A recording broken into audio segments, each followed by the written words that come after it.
Hello there, and thanks once again. Yesterday you were with us.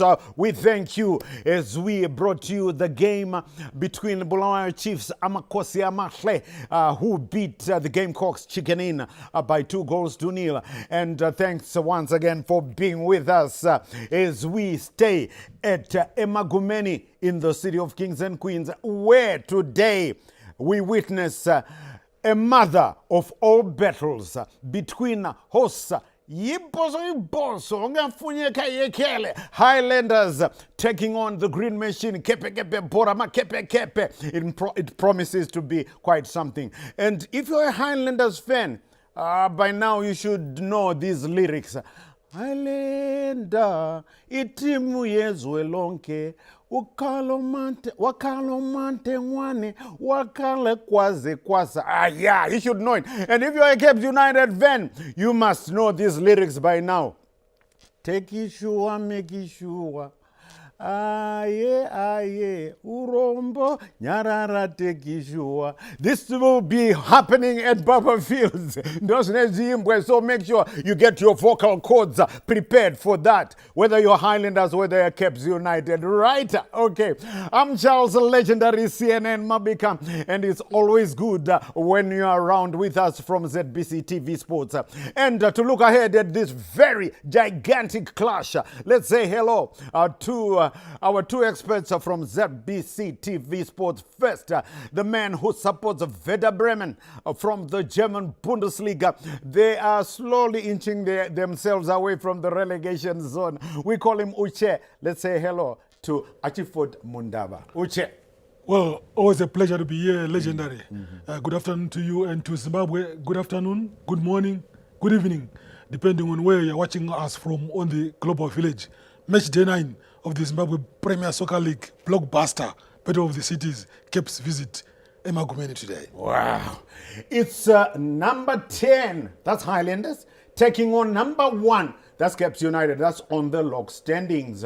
Right, and sitting alongside Uche is a very happy Liverpool supporter after the Reds thrashed Crystal Palace.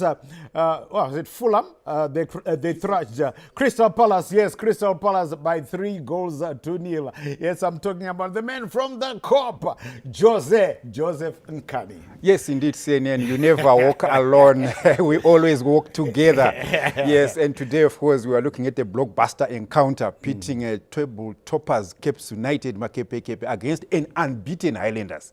Yes, people might also look at it from a different perspective and say Highlanders haven't been doing well because they've been drawing too many games. But the reality is Highlanders haven't lost a game. I think they're one of the 4 clubs, in the league who have not, who don't know how losing means to them.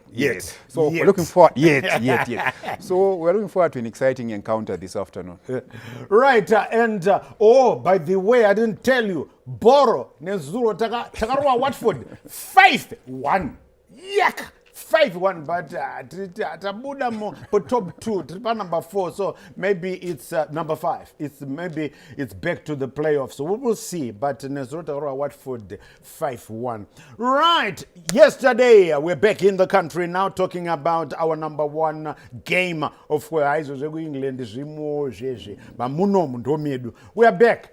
Let's have a look at yesterday's results. And hey, the most surprising one here, Uche and Jose, the 3-0 thrashing that was handed to FC Platinum. It was an ice stadium by Chinuchedu Simba Bora. Very, very surprising, Uche. Yeah, very, very surprising, but I think it also brings confidence to towards an ice stadium and the Shamba faithfuls, because their team has been a bit lackadaisical. Remember, these are the 2024 champions, and they just went off their rails at lightning rapidity, and we're wondering whether it was just a flash in the pan or not. But 3-0 against a stubborn FC Platinum is a good result. Maybe it's a good omen for them. We'll wait and see the next 3-4 games, how that trajectory will shape. And yes, while still looking at those results, and the students, yes, continuing to be what they are. The students will always be the students. They went to Ascot Stadium. They beat the Wi-Fi boys, still won by 1-0. Again, Ralph Kawandera now hitting 6 goals in the country, one ahead of Kamaldinho, who hit the sole goal at Moz Ngoni Stadium after they beat their rivals Moz by 1-0. Rentals winning 1-0. And of course, Manica Diamonds doing well in a game that kicked off later. 0-0, they held Kasongo Golden Boys Hard Rock to a goalless affair. And the Clever Boys, FC Hunters, getting their first win, beating strugglers as well. Sugar Boys Triangle United by 1-0. And Jose, this must have been music to the ears of the Clever Boys head coach, Yabo Nesbet Saruchera. Yes, Yabo Nesbet Saruchera, you know, he's one coach who knows his game. I think he has made his name in the Division 1, Northern Region Division 1 Soccer League, where he has always had an impact on where the league title eventually goes. And now, of course, he had a stuttering first few games in the league as coach of Hunters, but right now he has managed to turn the ship around, getting a good result. Hopefully it's something that is going to spur him and his team on to get even more consistent result. Because at the end of the day, I think one thing that they have at the back of their mind is to make sure they keep their status in the league. Never mind to the ambition of winning the league as it were, but I think you want to solidify your status in the Premiership and then start growing and having your impact, leaving your fingerprint in the league, and then aim for titles maybe 2-3 years later. Yes, and talking of titles, I can tell you that the top team in the country, according to the log standings, are still CAPS United. They are top on 19 points, and they want to better that one. And of course, CAPS United, their number one is, as we take a look there, Uche. Yeah, the fans, the electric BF, atmosphere. yeah.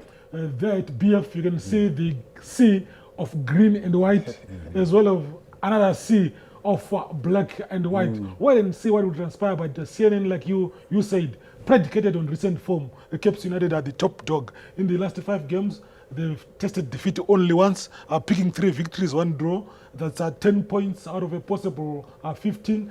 And Highlanders, though Jose was saying they are not dropping points. But look, 3 points for victory, 1 for draw. It means you've lost 2 points, if you ask me, mathematically. And if you juxtapose Well, that, they agree there. look at the green army. I think The green army. Their confidence balloon is fully inflated, and like you were singing earlier on, as legendary, they have that that song, for take sure. But again, if you look at Highlanders, also draws, testing defeat on match day 8. So they now know the sweetness of those winning bonuses. So obviously they'll need to turn the corner also when they face CAPS United. So this match is crucial for Highlanders because the fans are now believing, they are now expecting. But comes what? An enemy in the form of the Green Army, a team at the top, which is trailblazing. And Tekshua Chiragu so far has been unapologetic with his 4-3-3 and 4-4-2 formation, which he has been deploying well, depending on the opponent. So today, we wait and see whether his tactical astuteness will prevail over that of Benjani Maruwaru, who tasted victory on match day 8. Allow me to throw one back at you, CNN. Yes. Yeah, you can. Yeah. While I acknowledge that a draw is 2 points dropped, you only gain 1 point. But Highlanders haven't been, they do not defeat, right? But if I were to share with you a statistic that Highlanders currently have the 15th best home form, which is not looking good, fine, accepted, because of those 15, their 15th position of home games, they've played 4, haven't won any, but they've drawn 4 home games. But look at the flip side. CAPS United on the other side, their away form, right? Their away form, they are the 12th best away placed team right now in the current league because they've played 3 away games, they've won 1, they've drawn 1, and lost 1. Away games, that is. And if you look at another twist to the case, one of the away games that CAPS United have played was actually at Rufaro Stadium against Agama. So theoretically they were the away team, but practically they are the home team in Harare. So I think it spices up the encounter this afternoon. Stats. Well, yes, Highlanders are only one of 4 teams we haven't lost so far. The other ones are, that's Highlanders 1, right? Dynamos 2, Ngezi Platinum 3, and Scotland 4. course, Scotland won as well. So those are the only 4 teams who haven't tested defeat yet. And Dinamo Dimbare, where Chief Justice Majavi is at Rufaro Stadium. They take on Kaoyaga Turuturu, Gwenyare Chamempe, ZPC Kariba. Yes, Justice Majavi Chief. Watching his team. That was saying on the log, Caps are number 1, 2 are the Kasongo Golden Boys, that's Hard Rock, 3 Maviravira, now climbing up, that's Scotland, 4 Madamburo, that's Ngezi Platinum, 5 Dinamo Dimbare, the Glamour Boys, Chazunguza, 7 million, Hainangeza, they are 5th. Here rentals are 6. Right. Let's now keep back and look at how the teams arrived at Emagumeni. Kepe Bora rolling in. And yes, Vachimba is taking sure, making sure. Yeah. Right. That's Caps United leading. And I was saying yesterday, there was one Caps United, some Caps United supporters saying, Isuzu tinenge Pep Guardiola. Kana taenda pamsoro, aticha ipapo. But yesterday, Pep agambobiswa ne Arsenal. But Uche, the green machine on top. Yeah, you can see the team is oozing in confidence. And I saw Magalani there, Echamboko was also there. Then the defensive duo of Gurende as well as Chiguida were also part of the proceedings. Also singing there was Achiro, not forgetting Ishmael Wadi. But in terms of Arsenal legendary, Caps United are balanced on all fronts. Defensive, midfield, and the offensive part. Wadi and Benura up front there. They are 2 tormentors in chief. Wait and see how Highlanders will deploy their defense to contain those forward. But in terms of talent right now, player for player, position for position, Caps United have got the ingredients to take it to the table. Remember on match day 1, when you asked me about Caps United, I told you, legendary, to say this team will go far. And so far, they've proven that. But the beauty of football is that teams are also busy studying them. So right now, from match day 9, match day 10, teams will also be implementing strategies to counter what they've seen you doing. So Highlanders today, wait and see how they will deploy their defensive mechanism up against Caps United. And of course, the men to watch from Iboso will be the men they call smaller. That's Mongameli Chuma. Is currently on a rich vein of form. And these 2 teams met in the league twice last year. In the first game at Barberfields, Highlanders won 1-0. In the reverse fixture at in Kumpiles at Rufaro, Caps United triumphed 1-0. So evenly balanced from last year. And I can tell you, if you're not, as we are seeing just the warm-ups there at Emagumeni, full house there. And I can tell you that Caps United have won the league title 7 times. And no, Highlanders rather, let me start with the home team. Highlanders have won the league title 7 times. Caps have won 5 times. And yes, the green machine there. And Jose, they will be oozing, like Uche said, oozing with confidence. Yes, they will be, and they have every reason to. Look, Caps United are sitting at the apex of the log, and they are currently on fire. They are doing well. Of course, save for the defeat that they suffered at the hands of Ngezi away in Mondoro. But otherwise, Caps United is a solid outfit, and I think Coach Tekshua Chiragui has come in there, has instilled a winning mentality within the team, and they have every reason to go into Emagumeni this afternoon expecting to get something. But on the flip side, if you look at Highlanders as well, I think the hard-fought 3-1 win over Chicken Inn, their neighbours in their previous game, having gone to the halftime break, trailing by 1-0. For me, I think Coach Bendanyo Marwaru, for me, I think will believe in his charges and also believe that maybe they've turned the ship around at Highlanders. Yes, let's see what Benjani Marwari thinks there. Well, they were saying most Highlander supporters say, right, okay, we are now transporting you into the coach's minds. First, we talked to the Undertaker, Benjani Marwari, and then we talked to Deco, Tekshua Chiragui. First, take a listen to the Undertaker. We know Caps United is a very big team. The fact that they haven't won 11 years here is nothing, because every game is new. Today we're going to play another 90 minutes. I guess the best team who will perform well, who will do everything right, will manage to get the points. I think everyone is fit, and when it's like that, it's a bitter problem for the coach. You know, I have a good headache. All my players, they're fit, and we thank God for that. Let's hope the one that I've chosen today, they'll perform. First, I want to thank God for the opportunity to be here.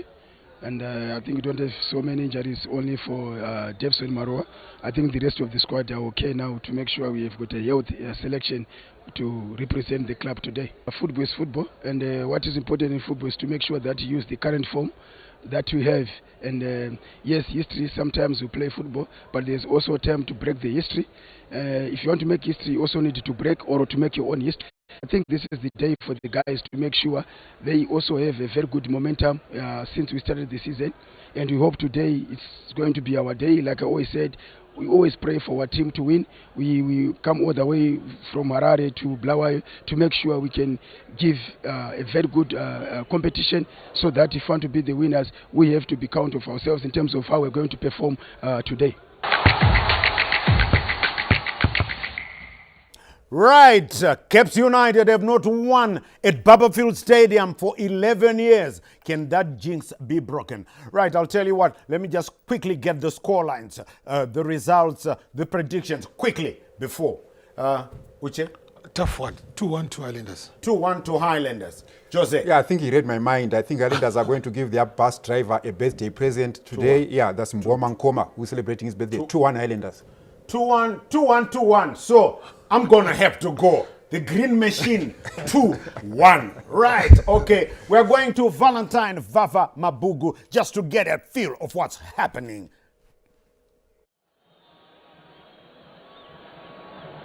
It's a very good day and a hearty welcome to Barberfield Stadium. Emma Kumeni, if you like, the home of Highlanders. And today, match day 9 of the Kasalaga Premier Soccer League delivers. That is the battle of the cities, as it features the Highlanders versus Caps United in what promises to be a real encounter, sound and blood encounter. And the expectant crowd is there. The fans have come in their thousands to enjoy this great encounter. And it has to be remembered that Caps United haven't won here at Barberfield Stadium since 2015. They haven't managed to beat Caps United. Can they get the monkey off their back today? They sit at the top of the log as the front runners this season. And can they continue with their rich vein of form? Highlanders got their first maximum points as they beat City rivals that is chicken in by 3-1. And looks like finally it's coming good for Penjani. The goals are finally coming for him. Can that form continue, or it was just temporary? That's the big question. As for Caps United themselves, they look forward to maintaining their winning streak and maintain their position at the apex. Well, to hear more and analysis of a bit further, we got Charles CNN, the legendary Mabika, holding forth at the studio together with Ashford Mundawa and that is John Kani. Let's take it to the studio for that analysis as we build up to the battle of the cities. To just go around the streets of Makokova as well as Barberfield to get to hear the expectation of today's encounter between Highlanders and Caps United. Right forward, Kujan. Injani team is here winner phela lapha ku straight namhla igame namhla ibona injani? Hayi game namhla vele 2-0 siyawina 2-0. Lewina 2-0. Lapha ayiphumi Caps la. Hayi vele akaziphume la. Yagcina ngo 2015. Vele ayiphume. Ora bathi ngize badaleni bathi libona njalo umdlalo namuhla lina ngiyakwazi ukuthi history yenu kusela kudala la kathi esidlala abafana abancane selibabona libona injani team lapha? Hayi mbona team yamdambona sibini.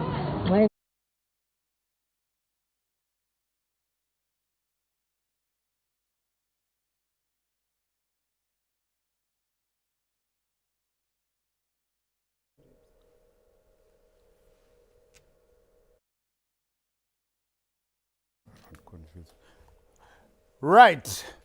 There was the build-up of coming from Emma Gumeni, from Vava Valentine Mabugu. And yes, that statistic being stressed, we talked about it here. Benjani said it, and Vava just said it.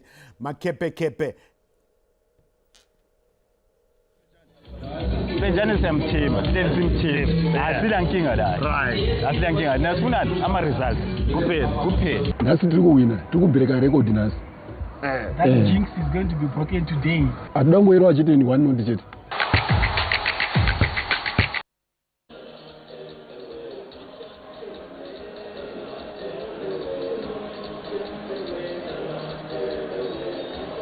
Highlanders celebrates its 100 years today, and the pop and fun is already happening right here at Barberfield Stadium as the team that celebrates 100 years. But can they keep that with 3 points against Caps United? That will do a whole lot good for Highlanders, who started off with 7 draws and won their first set of 3 points in match day 8. Match day 9 presents an opportunity for them to get more points right here against the log leaders, Caps United, this afternoon. Well, without much further ado, I'm sure our commentators are almost ready to take us through and give us some of the stats, the expectation, the teams. We've heard from the coaches, we've heard from the fans, and they are all buoyant and excited and confident about how their team is going to be played. But it is the 90 minutes from here that is going to determine who's going to be carrying home 3 points. Will it be Ezimnyama Ngenkani, Highlanders, or Makepe Kepe? Well, without much further ado, let's take it to the commentators as they give us their prognosis and how they're going to be setting up the team and how the teams are looking like this afternoon.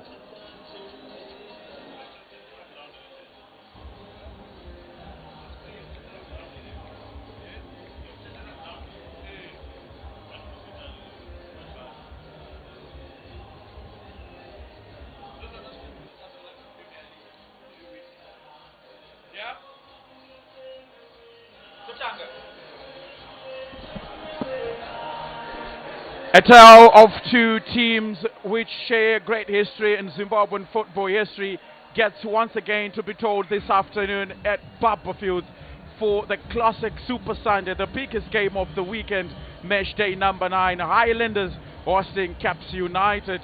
We are looking at a game that so many people have anticipated, and it's up to these players, the fans that have gathered here. The ambience has already come up in its fiery atmosphere to just give us something to talk about. And now, Marks, we wait for the players to come out of the dugout, but it's promising to be one of the biggest games of the first half of the season. Highlanders taking on Caps United. Almost holding our breath and I for the start of this one. I mean, it's absolutely brilliant, and the sun is out. Yesterday it was a little bit cold and there was cloud cover, but today the sun is out and it's a brilliant weather for some very good football as well. What a huge game in terms of the season. Two teams exactly like you said with contrasting fortunes, one sitting fifth and the other sitting 10th as well.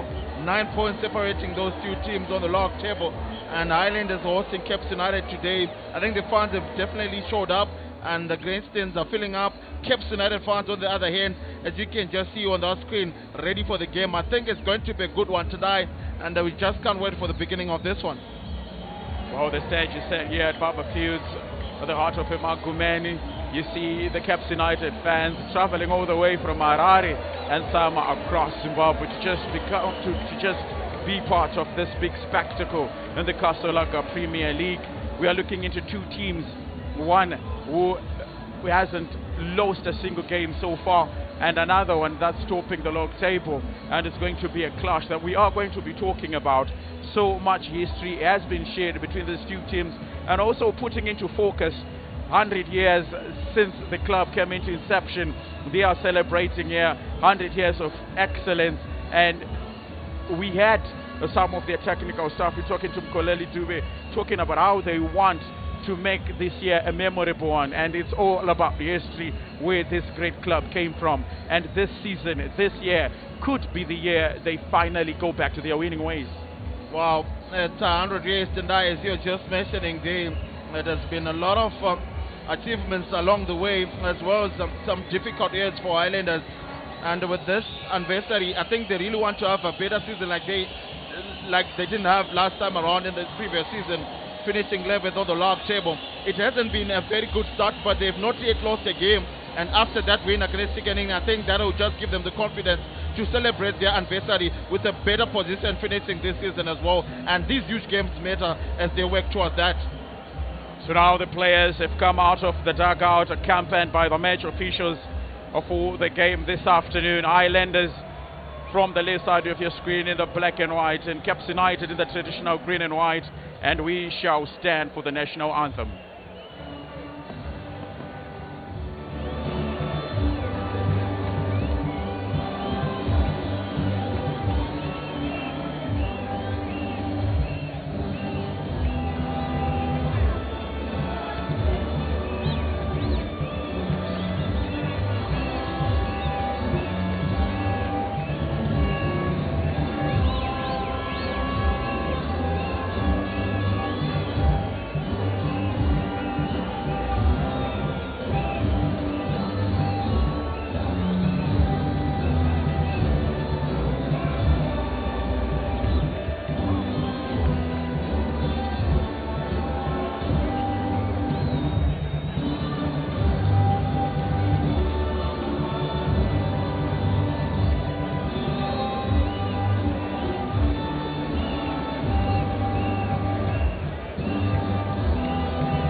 What is going to be an exciting match day 9.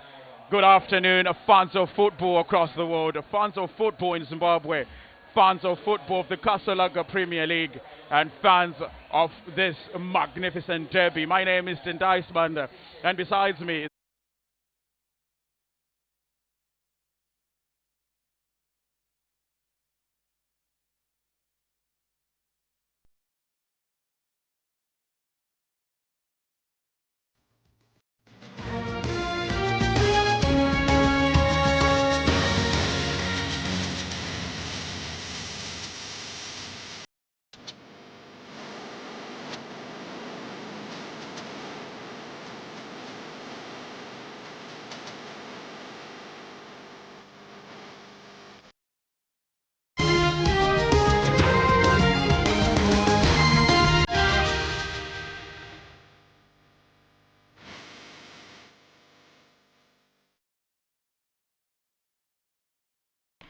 Do you remember back in the day?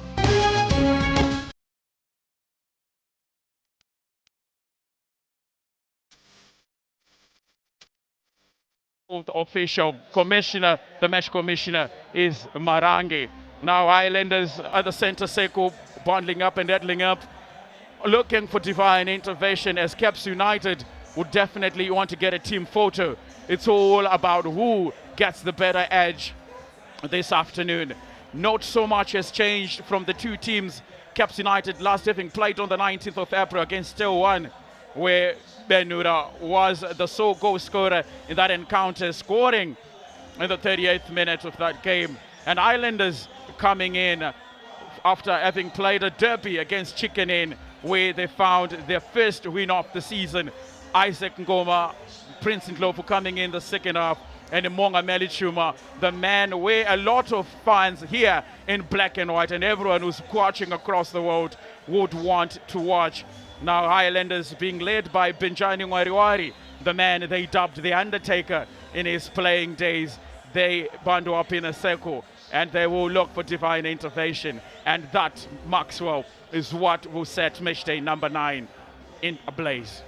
Well, a good afternoon to you, Tendai, as well as the viewers at home, wherever you're watching us from. So now start off with the home team, looking into who starts and who's been selected by Benjani Mwariwari. Only 2 changes from the side that faced Chicken Inn. Shelton Moyo and Shepard Mhlanga have been replaced. Aaron Ngwenya keeps his place between the sticks. No more Chinyerere, Tawanda Shenje and Andrew Mbeba making that back for Rain Sampavari.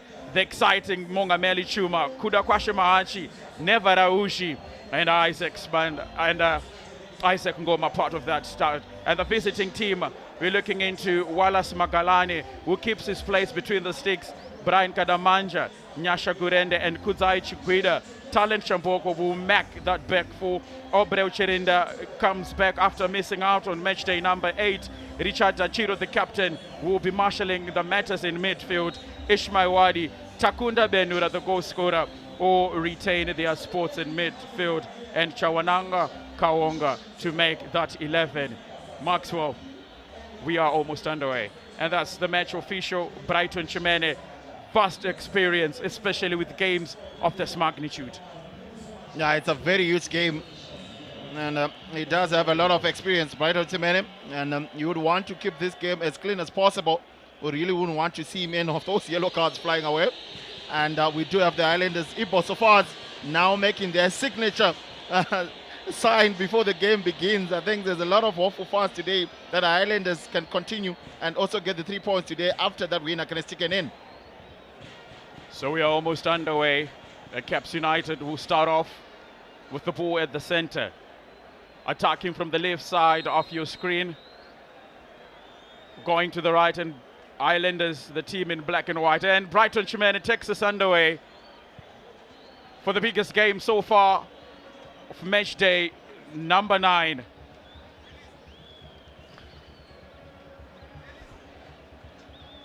So much expectation coming in for Benjani Mwariwari and Islanders after picking up 3 crucial points plus 3 crucial goals at a midweek fixture against Tonderai Ndiraya's Chicken Inn. Now there's obviously some confidence after the game. You could see the Islanders players singing, "Do not worry, Benji, it's only going to get better." And is this the game that will prove that only success is what they strive for? Well, it hasn't been a bad start for them. I just think it was the wins which were not coming. And after getting those 3 points against Chicken Inn. Now Obro Chirinda being played through.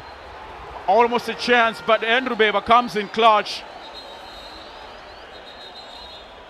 And almost looks like there's a player that has gone down in the first minute of the game.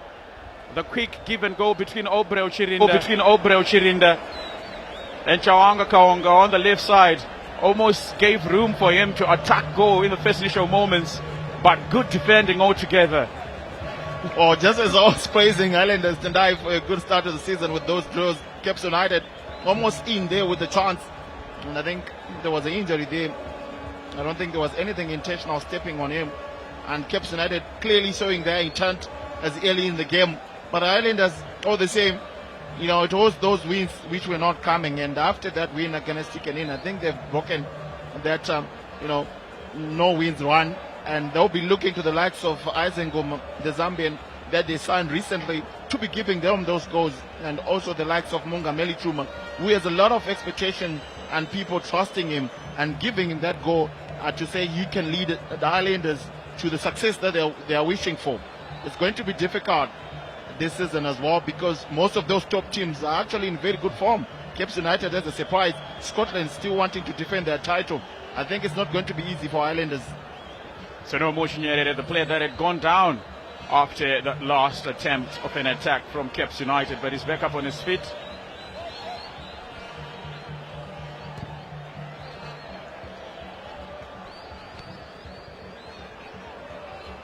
Now Caps United trying to get forward quickly. So Magalani, the picture of Benjani Mwariwari, the head coach for Highlanders, the man who once played in England for Manchester City, And who can forget that derby brace against Manchester United? Brilliant player in his days, Benjani. And also has some ties definitely to Highlanders after playing for their juniors in his early development. And I think a lot of weight on his shoulders with this Highlanders team. A very good team, Tendai. So many good players in this team. It's just about getting a run in, making sure that you get 2-3 wins in a row, and you're definitely going to be competing as they celebrate their anniversary. I think it is those wins that will make the fans feel better. But the support has been brilliant. The stands are filled. They've always supported their team well, whether it's playing home or away. A full Baba Fields to witness one of the biggest games in Zimbabwe. And of course, it's the first few moments of the game, and you would definitely be looking forward to who gets to dominate possession first. And any team that gets to dominate the midfield will probably have a better chunk and a better possibility of then controlling proceedings. Now Caps United are playing on the left side. Ishmael Wadi as Obra Chirinda in. Tried to go at it alone, tried to dink the goalkeeper, but Aaron Gwenya was up to the task. Now Highlanders defending, could be a corner kick. But Brighton Chimene doesn't see it as a ball that has gone out of play. Oh, there was a chance there for Ishmael Wadi to put one in. I think the two players were waiting for that cut across, and he decided almost to chip the goalkeeper. And the goalkeeper doing brilliant there to stop Wadi. I think it's going to be a menace Wadi on that left flank. Highlanders definitely have to keep an eye on him. That was a chance for an early goal for Caps United, who have been brilliant from the get-go. An animated Benjani Wairiwari already worried about what type of threat Joshua Chiragui and his man can pose this afternoon. And that's the way to end. So now the Islanders will restart play. Tawanda Shenje, a part of that defensive setup. No more Chinyerere will draw it forward.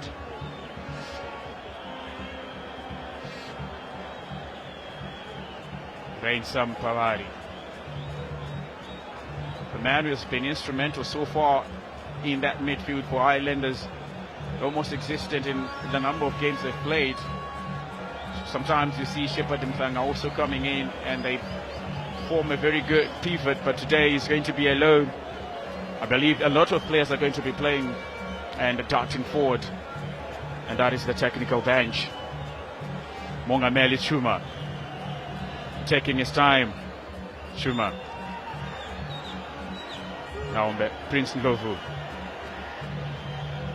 to Chuma again.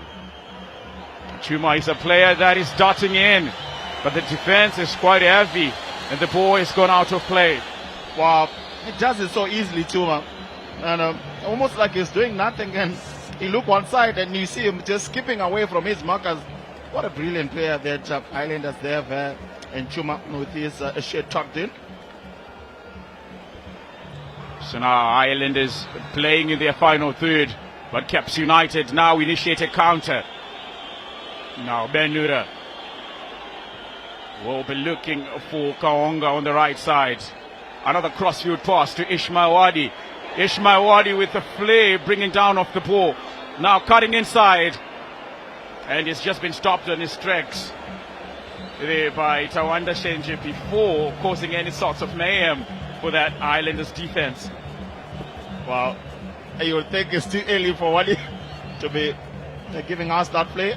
A good takedown from Wadi, cutting across, just trying to whip it in, and unfortunately couldn't get the contact that he would have loved there. I think it's all about the finishing for Wadi and some of the decisions in terms when he has position at the edge of the box. Very good runs that he makes, and you really want to capitalize on those good runs and probably create a chance for your team. So Islanders, the line of attack will be led by Isaac Ngoma, who scored the second against Chicken Inn after Mongameli Chuma had scored just 4 minutes from the half-time break. He scored in the 49th minute, and he set what was a very good comeback. All the three goal scorers have started this afternoon for Benjani Wairiwari. They're looking into Prince Ndlovu, who recently celebrated 50 appearances about a fortnight ago and has been trusted to start in this big game. Yeah, I think Ngoma just gelling well with his teammates. Remember, he was delayed at the start because of his work permit, but now finally against chicken in scoring the goals that Penjani has been looking for. Now across into the box, not so much of danger coming from it. Nakaonga will find Ishmawadi, the man who has 2 goals so far this season. He is a crowd pleaser.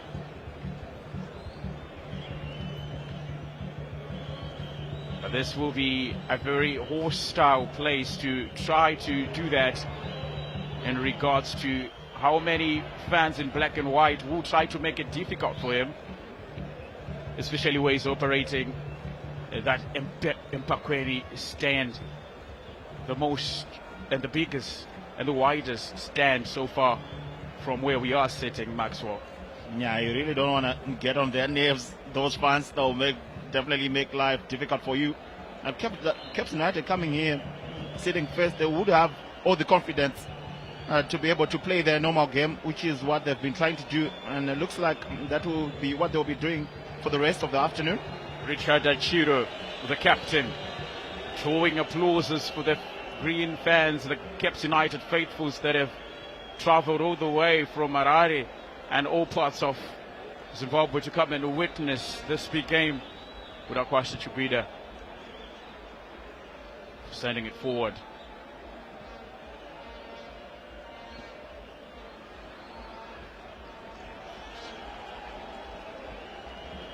And they will recycle play, trying to just try to make sure that they don't rush things here, Caps United. Now Chuma losing possession to Kadamanja.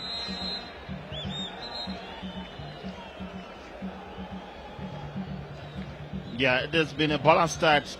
I think Highlanders would know that Caps United will definitely be on their back, and they've just kept themselves composed as they've done for the rest of those games that they've already played. They've probably been the best defensively, Highlanders. Now it's all about that transition. When you have that defensive balance, as we see one fan almost hanging on dangerously on top of that advertising board, the Highlanders fans always coming in their numbers. Now ball sent into the box, almost losing it.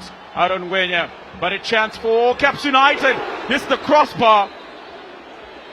Almost an opportunity for the away team to get an opener in the first 10 minutes of the game. Quite unfortunate. Drama there. I think the goalkeeper almost had it collected, and then it spilled when he landed. And there was a chance there for Caps United, hitting the crossbar. We can just see it on the replay there. Good strike, almost dipping into the goal, unfortunately missing by millimeters. And that could have been the early goal for Caps United. Highlanders a little bit stricken in defense. Jaliwa almost close to opening up the deadlock at Papa Fields this afternoon. The man who recently has found favor in the eyes of Tekshua Chiragwi, coming in for Tanaka Shandirwa, who started the better part of the season and has been a surprise omission in the last couple of games. But Tekshua Chiragwi always talks about how many good players and quality players Caps United have. So you say some are just not being given the minutes in regards to managing minutes and also giving others a chance.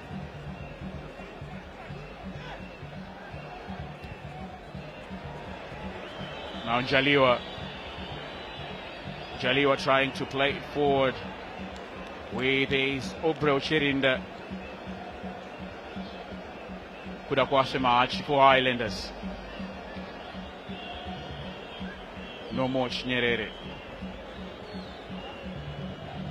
Caps United not pressing really high, maybe allowing Highlanders to draw forward and then pounce on them maybe when they make a mistake.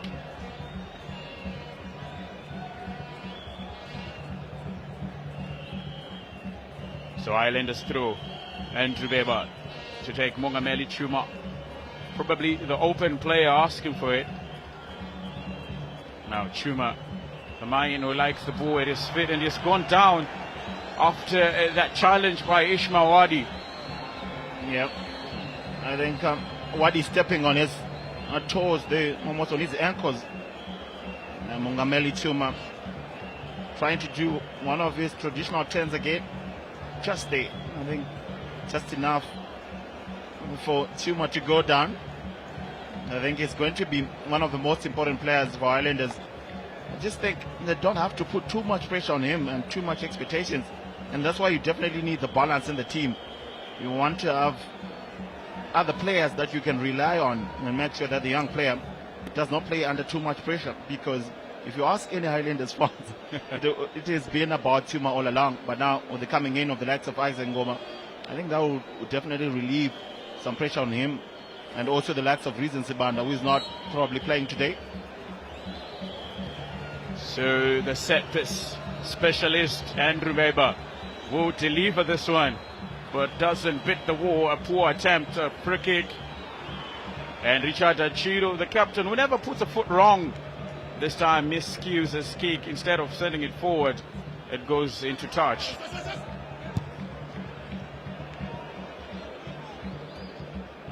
Yeah, Highlanders just trying to get their feet into this game. I think Caps United definitely started on top. Now Highlanders stringing a few passes together now. And just trying to get those passes forward neatly. And with a little bit calm approach, Highlanders. Now Mbeba will try to come inside. And it's found Isaac Ngoma, who takes the first shot for Highlanders. But it's tame. But good going forward altogether for Highlanders through that round from Andrew Mbeba. Yeah, there are fans who applaud that. I think first shot on target for them, even though it was a little bit tame. But things just starting to happen for Highlanders now.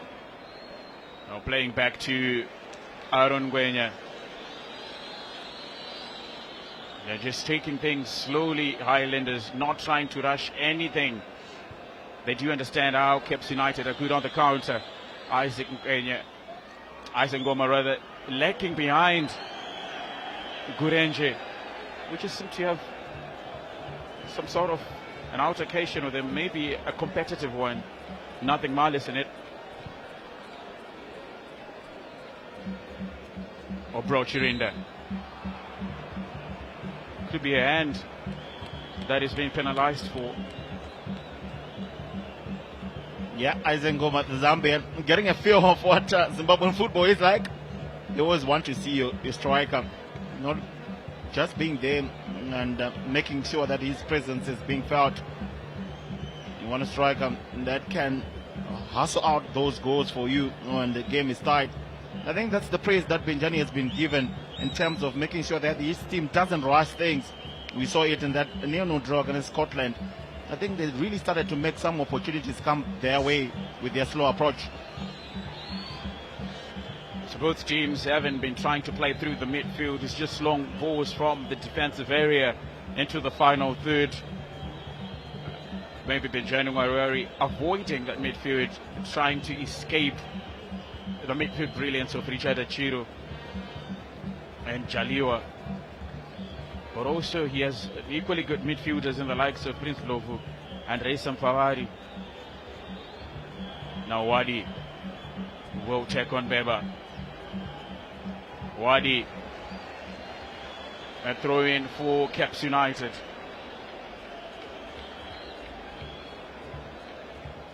It's almost good to see the resurgence of these big teams. We talk about Caps United, who after match day 8 last season won position number 15. It wasn't a good season altogether for them. And now you see them, it's almost a new look of Caps United, who currently are on position number 1 with 19 points.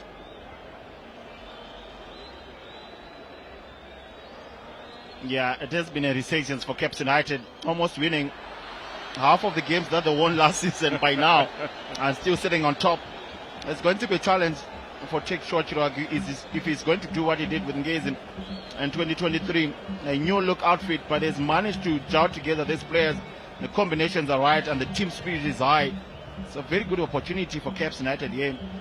And they should be stretching their lead on top of that log table. if they continue on this good run.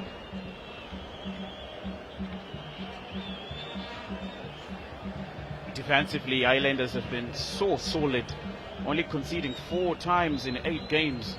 The first times they conceded was in the opening fixture in a Blaai debut against Blaai Chiefs, and it has been goalless draws.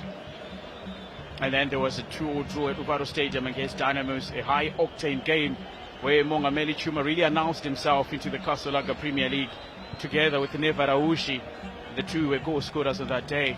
And then the recent time that we saw Aaron Gwenya having the ball into his back net was against Chicken Inn, where they conceded in the 8th minute. But defensively, they've been quite good and quite solid. Yeah, brilliant setup. I think they're quite balanced from the back going forward as well.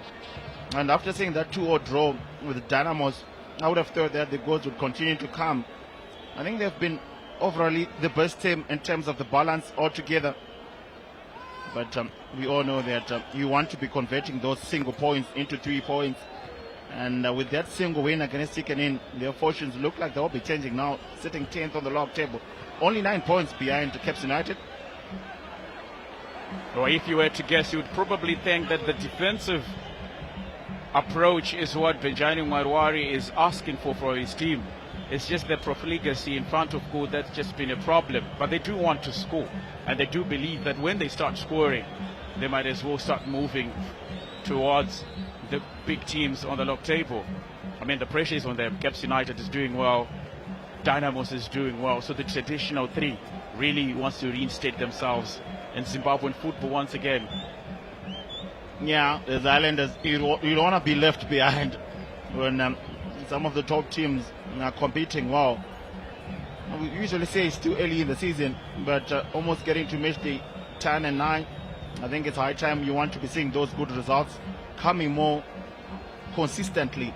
And now with the likes of Ice and Goma coming into the fold, I think you'll be quite crucial and very key in getting decent goals and a decent run for Highlanders. So far, that has been spotted by Brighton Chimene. That will go in favor of Caps United. I believe Caps United dread coming to Barberfields here in Magumeni. They haven't been fortunate enough to get as many wins as they've wanted to, with their last recorded win coming in 2015 and almost 2 wins in the last 20 years or so. It's been difficult for them, and Highlanders have had an edge. It's been a fortress, and also coming against a side that has been defensively good. Caps United would have to do a lot of defensive breaking to get a result here. Yeah, that's the thing about Barberfields. You have to play well if you are to get anything from here. It doesn't matter whether Highlanders are winning somewhere else or not. When they are playing at home, they definitely make it a fortress, like you're saying today.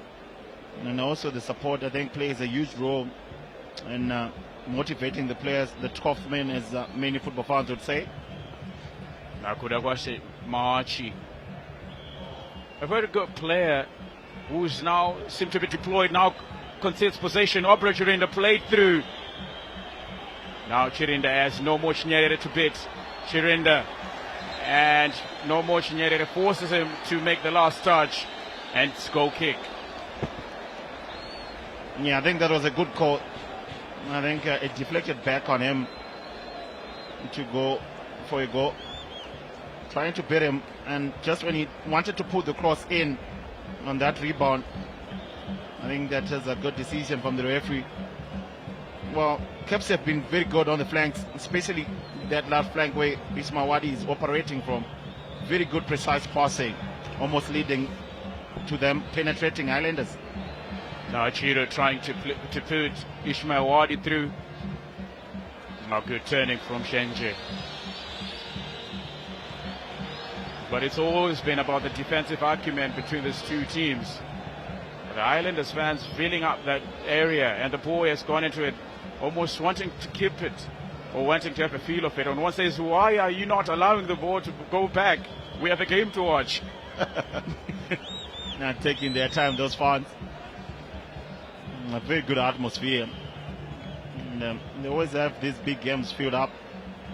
And I think if we have this consistency in terms of the attendance of all games, it will be lovely to see. So now, Richard Achiro.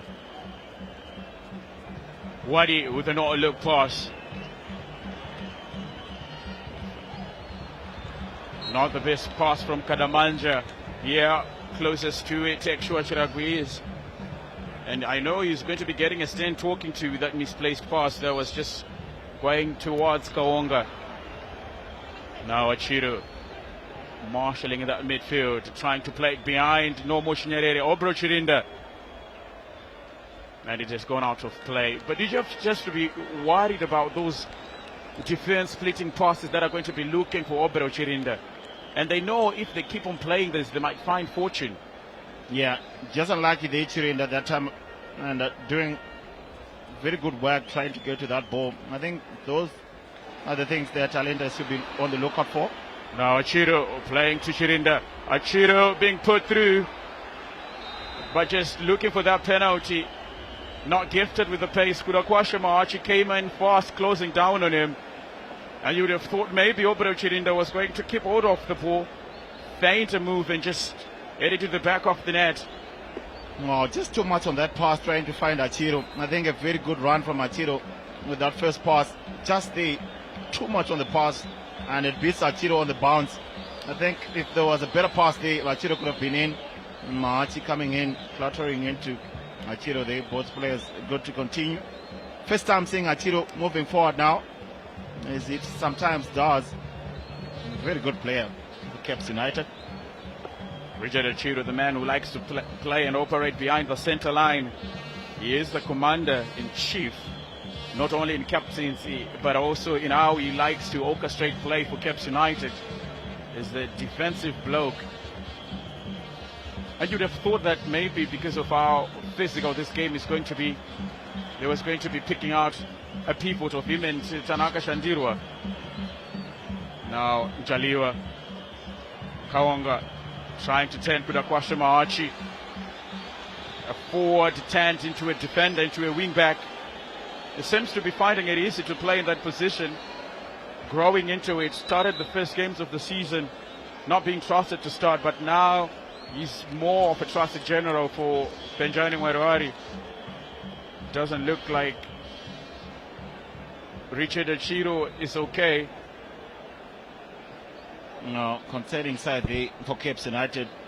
You don't want to be losing your captain, especially so early into the game. Only 25 minutes played. I think he was limping after that injury. Probably just that pain on those toes, which eventually would definitely go away. So hopefully that magic spray will do the magic to get Achiro back up on his feet.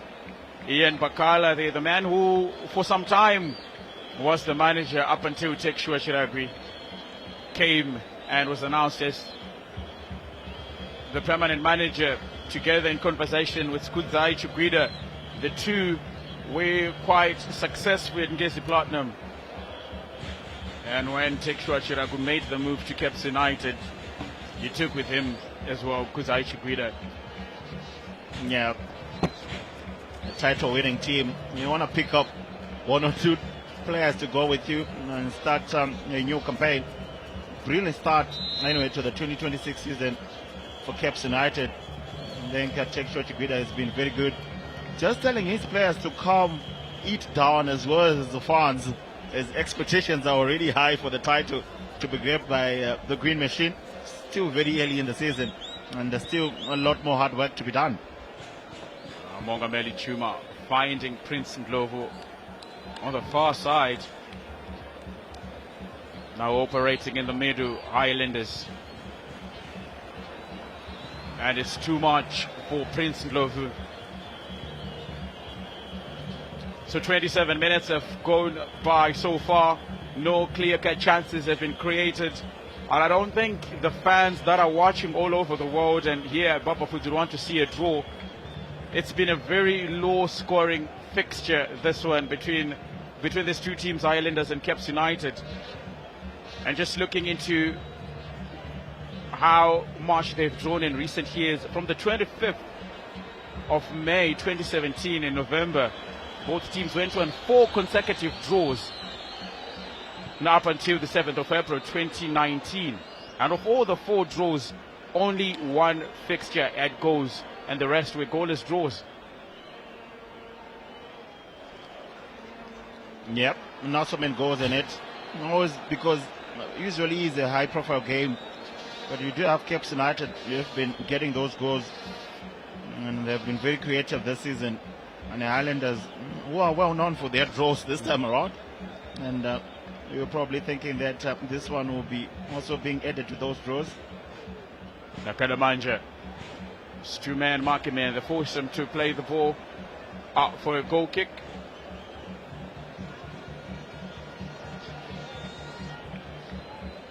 Well, Caps United do understand how difficult it is to play here, having won 1 game so far in as much as 22 attempts since 2002.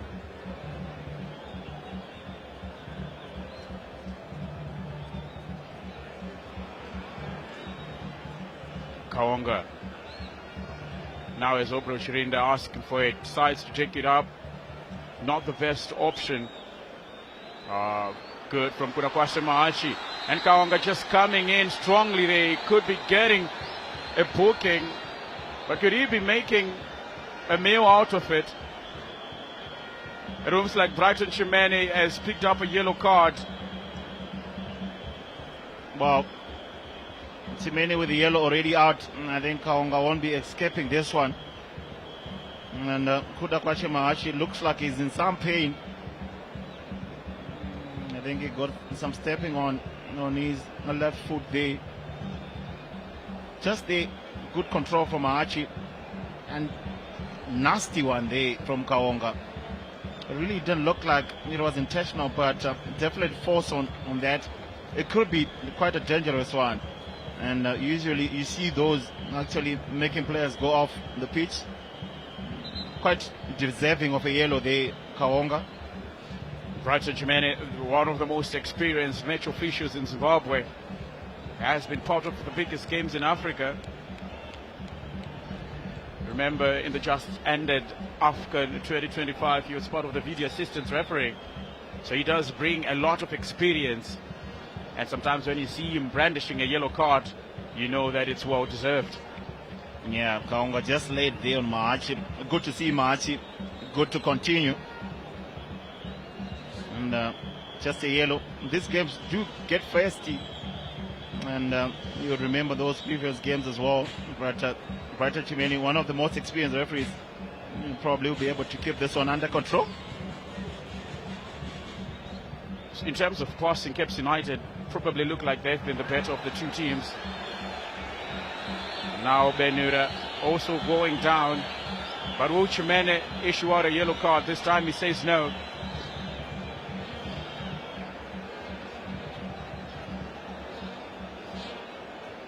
So 31 minutes have gone, and that's the earlier challenge on Benura.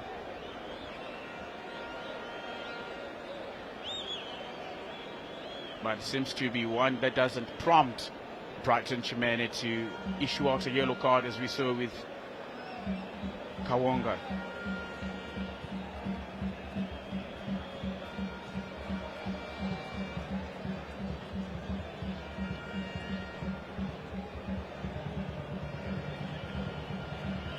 It still stands. And another foul. And Darlington Mkuli is protesting Islanders' innocence in regards to that earlier challenge. It seems like the initial play has been disturbed, the natural flow of the game, with this high occurring force. Tawanda Shenji just coming in from behind on Ishmael Wadi. And now they do have a free kick in what could be a dangerous position. Yeah, the table just distorted a little bit. I think we had a brilliant start with both teams on the attack, especially Caps United. Now it's been a tough long balls seeking and seeking from Caps United. Still, I think they're just a little on top now, with a very good opportunity here to put one in the box, and let's see what they can get out of this. So Kaonga for the delivery. The number 10 for Caps United. Almost an equal number of defenders and attackers in the box. Kaonga goes at it directly. And Aaron Ngwenya holds it. An attempt from a very, very long distance from Kaonga, just trying to beat Aaron Ngwenya on the near post. Yeah, I tell you, Ngwenya would be telling him that he would never beat him on that near post. Wow, Kaonga coming in and taking the ball from Andrew Beba. And now that's a foul that would definitely get a booking. Not the best crunching tackle from Tawanda Shenje there on Kaonga. So now the man who got a yellow card earlier is now on the receiving end of that crunching tackle after he came in hastily on Kuda Maachi. Yeah, Tawanda Shenje, they left in a difficult position after position was lost. And another chance here for Caps United to finally deliver the ball in the box. I was just about to say that Kaonga with their previous delivery, he had so many lining up in the box and he decided to go straight and go.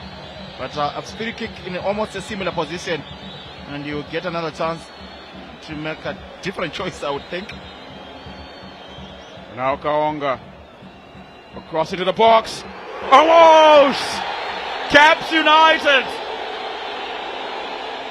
Sensational from the Sappies. Kudzai Chikwida on the far post, alone with no one. He breaks the deadlock right there at the Soweto end to keep the Highlanders fans quiet. Now, brilliant delivery now, this time around from Kaonga. We're just mentioning how he should have been delivering it into the box. And a very good flighted ball, betting all the markers and the wall all the way to Chikwida, who has been standing alone on that bottom right side. And a very good clinical finish for him, beating the goalkeeper and giving Caps United the lead. What a very good set piece from Caps United. Chikwida there, very tall lad, and just stroking it with his right foot. A very good technical finish from him. And he runs away to celebrate to give the game machine the first goal of the game. Brilliant. Kudzai Chikwida unmarked on that far post. Had the easiest job to do, almost with a striker's finish.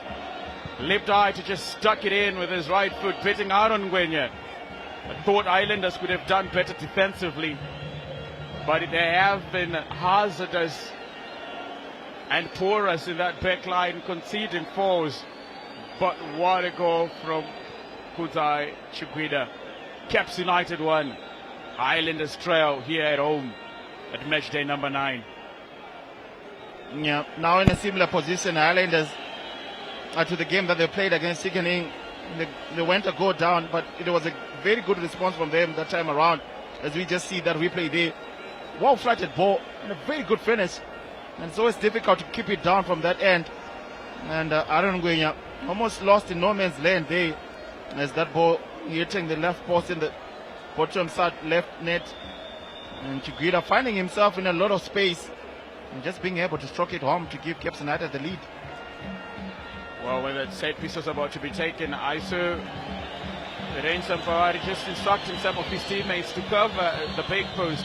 And it's strange that no one picked Kudzai Chikwida alone as he was making the run into the boats. Good awareness from the defender. Now Kaonga has been brought down again. Islanders needs to be very careful with the amount of fouls they're conceding in this final third, which is their defensive third. Oh, dangerous position again for Islanders to be defending now, almost similar to the one which led to the opening goal. And Caps United have been pushing forward, and these fouls have been coming quite in much numbers now. And now Highlanders fans throwing canes at Caps United fans, and this is exactly what we don't want to be seeing. You're just gonna go down. Why not rather support your team and focus on getting back into the game? Too early to be seeing this things tonight. Quite disappointing. Well, there's still a second half to be played. If probably Caps United scored in the first half, Highlanders would have to pick themselves up and look for a befitting response. If anything, you don't want to be getting into the disciplinary committee's attention in regards of how then you handle the match, the biggest one so far. Yeah, now another cross into the box, but defended well. Now Kadamanja. Cross. Now Wadi just cushioning it. There was no let run from any Caps United player. Now Isaac Ngoma, who has been pretty neutralized this afternoon. Well, in all fairness, if anything, it is Highlanders who have to just pick themselves up and get back into the game. The match officiating has been good, and the referee has been wonderful so far. You wonder why those fans would quickly want to turn into that rowdy behavior so early into the game. Doesn't mean that your team doesn't have to go down. I mean, it's football at the end of the day. That's the nature of the game. And they did it brilliantly against Tikkanen after going and go down, and they ended winning that game by 3-1. Well, last season, in the 2025 season, at this point in time, Highlanders had just beat Pikita Mineros by 1-0. Now another game being played elsewhere in the capital, that is in Harare. Dynamos and ZPC Kariba still 0-0. No goals have been scored as of yet. Now Mengameli Chuma dropping a little bit deeper, hasn't seen much of the ball, and would pretty much want to be part of the action. In the last few moments, Highlanders has resorted to defending, and that's not Mongameli's Chuma areas of expertise. Yeah, just trying to regather themselves now, Highlanders, and try to break the lines of Caps United, who have been brilliant so far, utilizing those set pieces and actually getting the opener.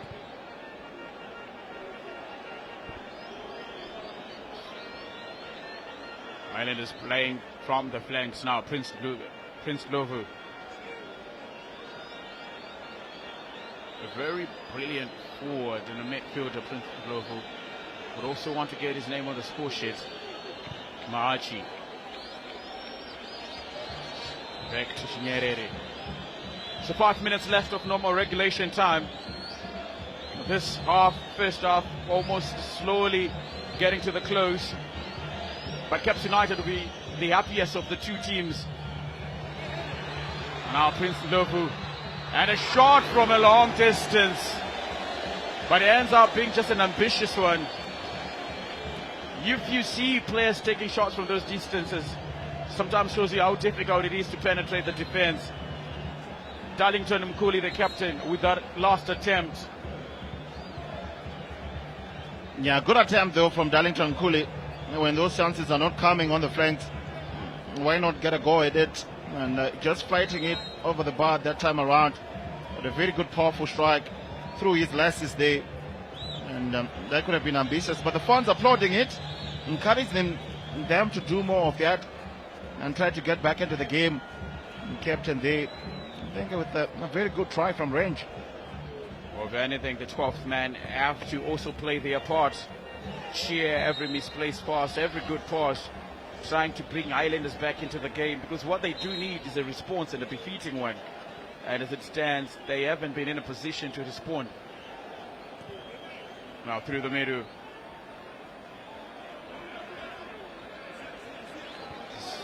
Caps United defense has been solid and has been good. Not only good going forward, Caps United, but also defensively well structured and well organized, making it difficult for Isaac Ngoma, Mongameli Chuma, and even Neva Raushi.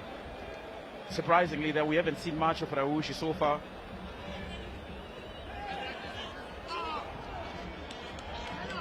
Yeah, with the likes of Tigwida there, the backbone of Caps United defense,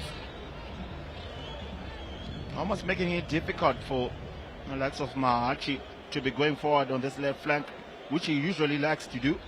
Now given a different role by Benjani Marwaro, who usually would have seen Mahachi as a left winger. Darlington Mkuli to Prince Lovu. Beba. Now Mongameli Chuma. Another wayward pass. The passing hasn't been crisp from the team in black and white. Now Njaliwa. Quick 1-2 between Njaliwa and Obro Chirinde. Well, shows you a team that is playing confidence, and Caps United, the log leaders, almost dancing about on this pitch now with that 1-goal advantage, almost going into the break. Now another 1-2. Caps United with an opportunity to double the advantage, but not the best opportunity to do so, or the best attempt rather, from Ben Nura. Would want to get a second goal in 2 consecutive games. Good play from Ishmael Wadi to just cushion that ball in his path. Yeah, good headed pass there from Wadi. I think Benura was never in control of that and almost skewing it off target. But another very good attempt from Caps United. Who are penetrating Highlanders defense much more easier now after getting that first goal. Well, that sums up the first half for Highlanders. It's actually a summation of how difficult it has been. Isaac Ngoma trying to bring that ball down, being penalized for the end. And you could hear the cheers of the fans, much to the pleasure of Caps United, who now have the ball, but much to the dismay of the Highlanders faithful, who thought maybe it's an opportunity for them to go forward. Yeah, the fans won't be so happy. They haven't watched their team win so many games this far. Only that single win. And almost doesn't look like it's going to be another win for them today. It's a difficult game. Still a lot of time for them to get back into the game. So only seconds left of normal regulation time. The first 45 is almost up, and of course we're going to be getting confirmation of the 2 minutes that the fourth official is going to add. So if anything, Islanders would want to find an equalizer before going into that halftime break.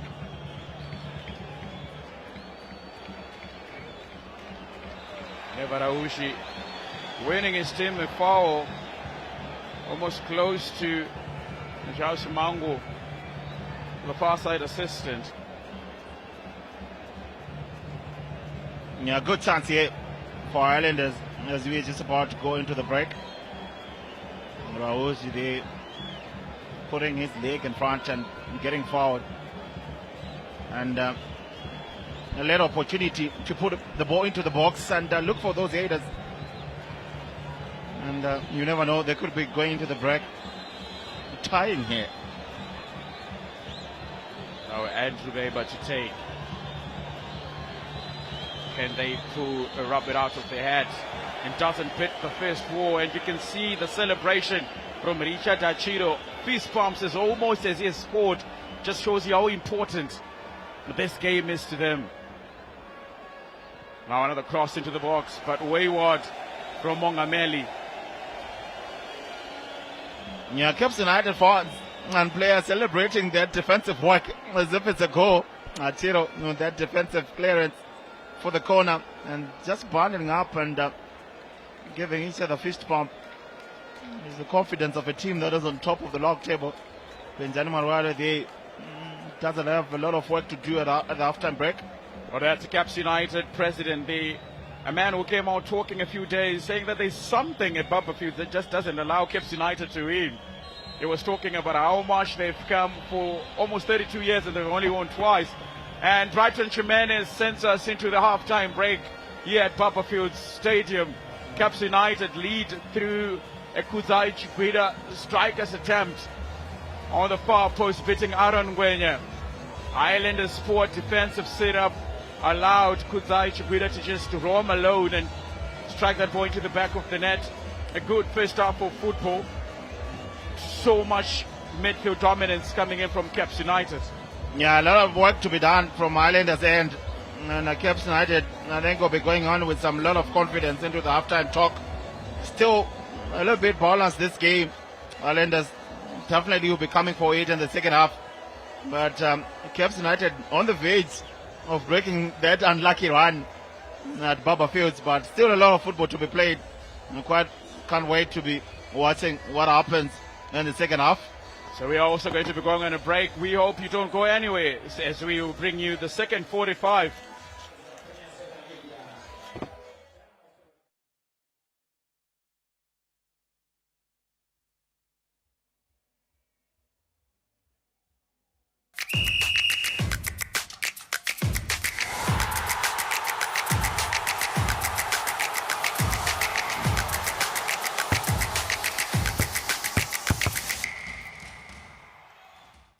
Halftime then at Magumeni, and the team that is standing at number 1 on the log standings are looking set to stretch their points from 19 to 22 if it does go according to script.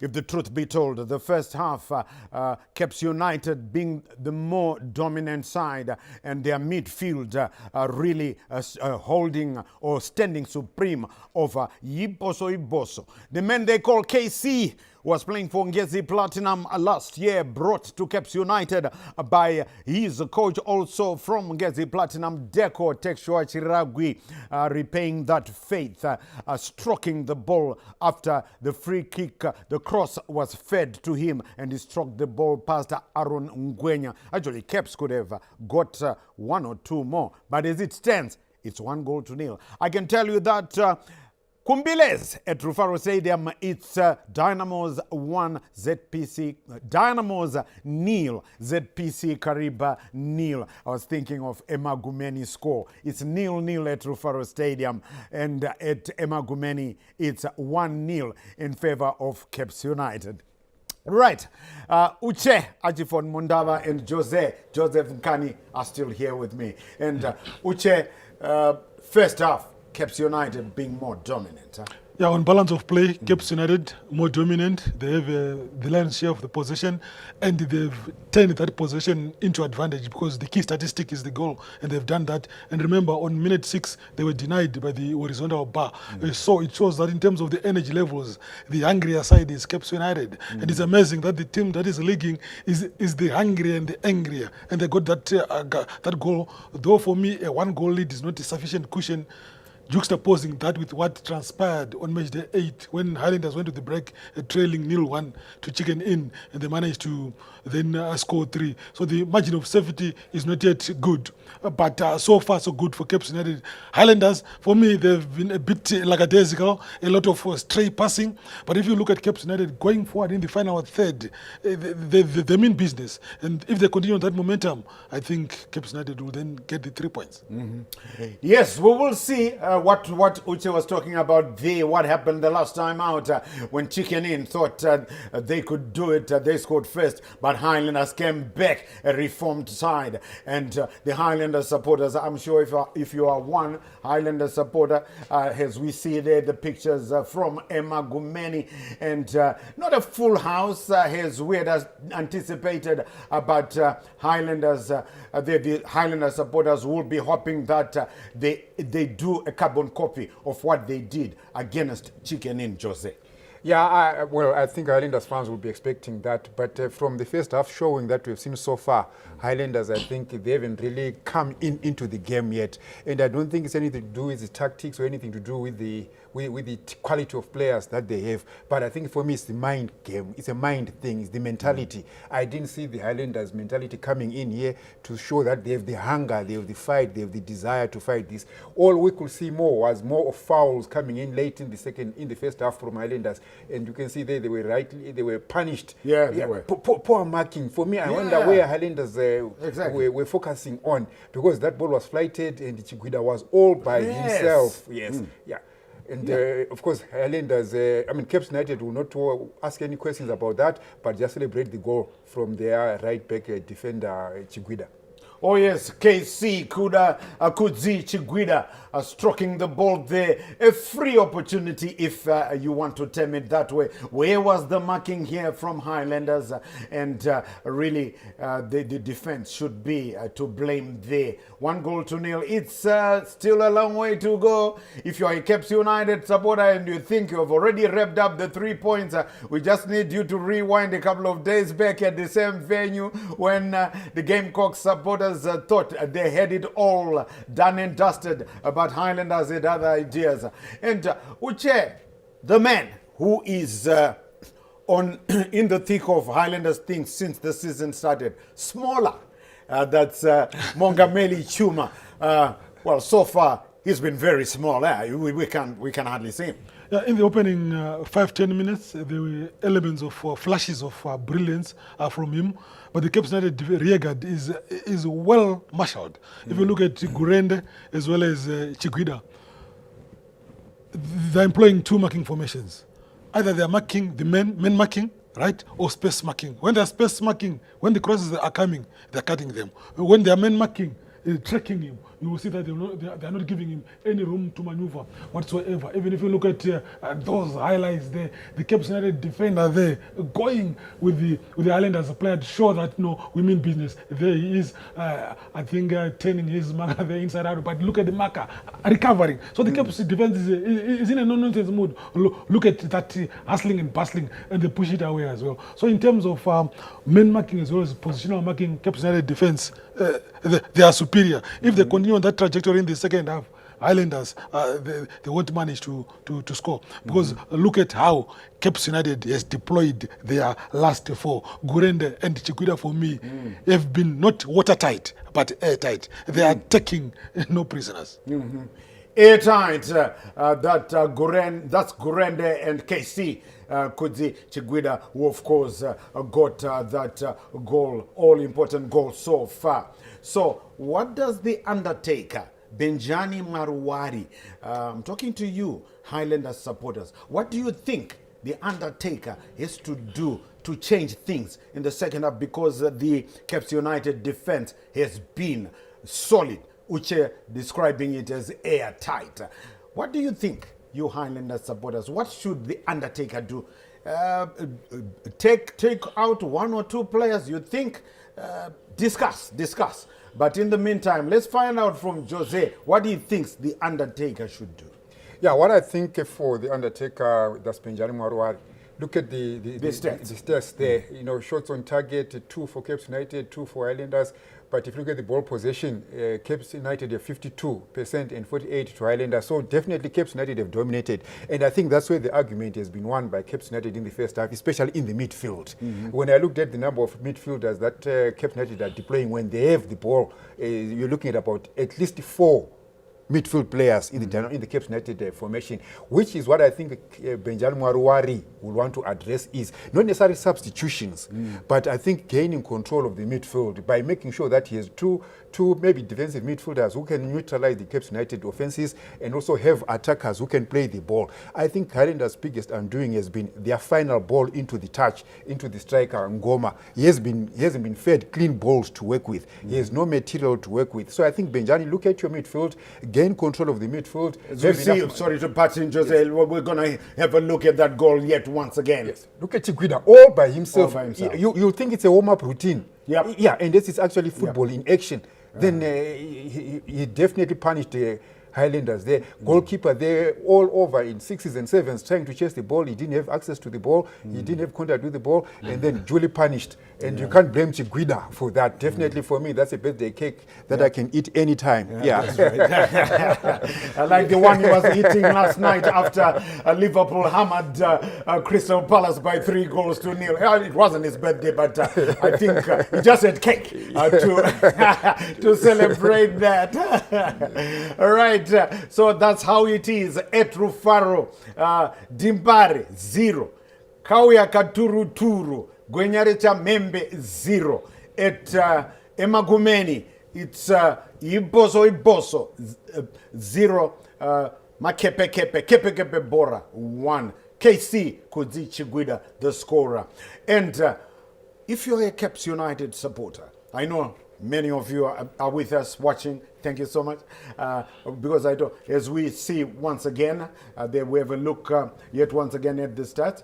And Uche, as we have a look at that, what do you think? Deco should do at halftime? Obviously, he wants another goal, but what should he do? I think the first half for me, for Caps United, the technical team as well, the players, it's a 10 out of 10. Going into the second half, the same script in the first half. We just need to maintain the energy levels. But what they ought to know is that Highlanders have also been studying how they played in the first half. For me, all the departments, all the boxes, they have ticked. Men marking, space marking, they've been doing it fantastically. Look at the ball position, they're 52% against the 48. They have the weapon, which is the ball, and they are deploying it excellently. And, in terms of passing, the passing accuracy, it's above 85%. Pinpoint accurate passing. When they're moving forward in numbers. Look at Achiro, he is the pivot, balancing the defensive as well as the offensive act. When the team is under siege, we will see him coming in to buttress the numbers at the back there. When the team is moving forward, you also him being part of the mix up front there, adding options in terms of Kadamanja, Wadi, as well as Benura. Even if you look at the bench, let's say Wadi and Benura pulled out, you have Unjira Pamusi as well as Benyu on the bench. So on the bench. So yeah, it's a strong bench. This Caps United is designed to kill, and they're in a no-nonsense mood. They are growing in confidence. Match day 9 today, they're facing Highlanders. I think at the match day, the subsequent match day, I think they'll be facing Dynamos, if I'm not mistaken. So Dynamos play after that. After that, so they are primed for success. They are primed for success. It's only their major undoing will be overconfidence. Yeah, it will be a major undoing for them. So they just need to have the confidence levels, maintain them, and beat the Highlanders. Yeah, just wanted to comment on the physicality of this game. If you look at the stats on the fouls, these two teams have shared 14 fouls between them. Caps United have been flagged 8 times and Highlanders 6 times. So I think that was yes, yeah. So there's too much physical contact, fouls coming in committed, and even yellow cards have been flagged so far in the first half. So I think that physicality has also taken away the luster or the glitter out of this highly anticipated fixture between the two teams. Yeah, so it then takes it out. Right, what will happen in the second half? Yes, it's not over yet. As we cross back to Emma Gumeni to Baba Fields, we'll be talking to you at the end of the 90.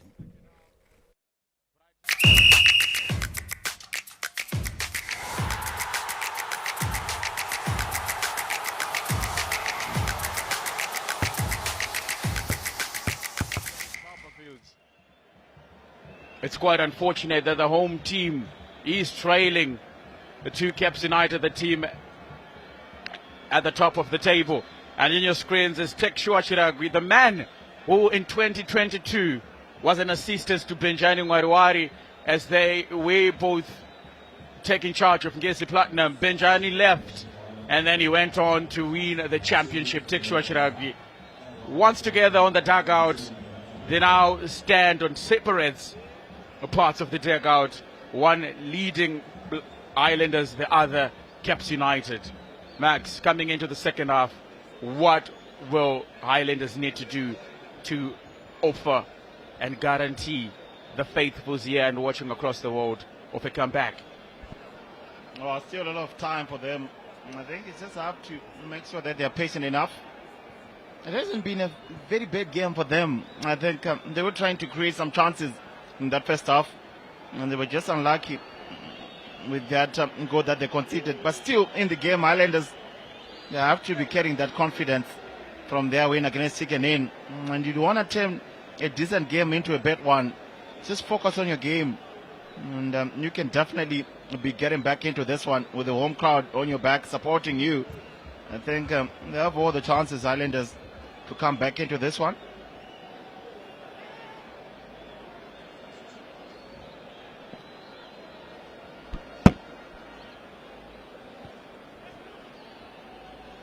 So Islanders will now start knocking the ball from the back.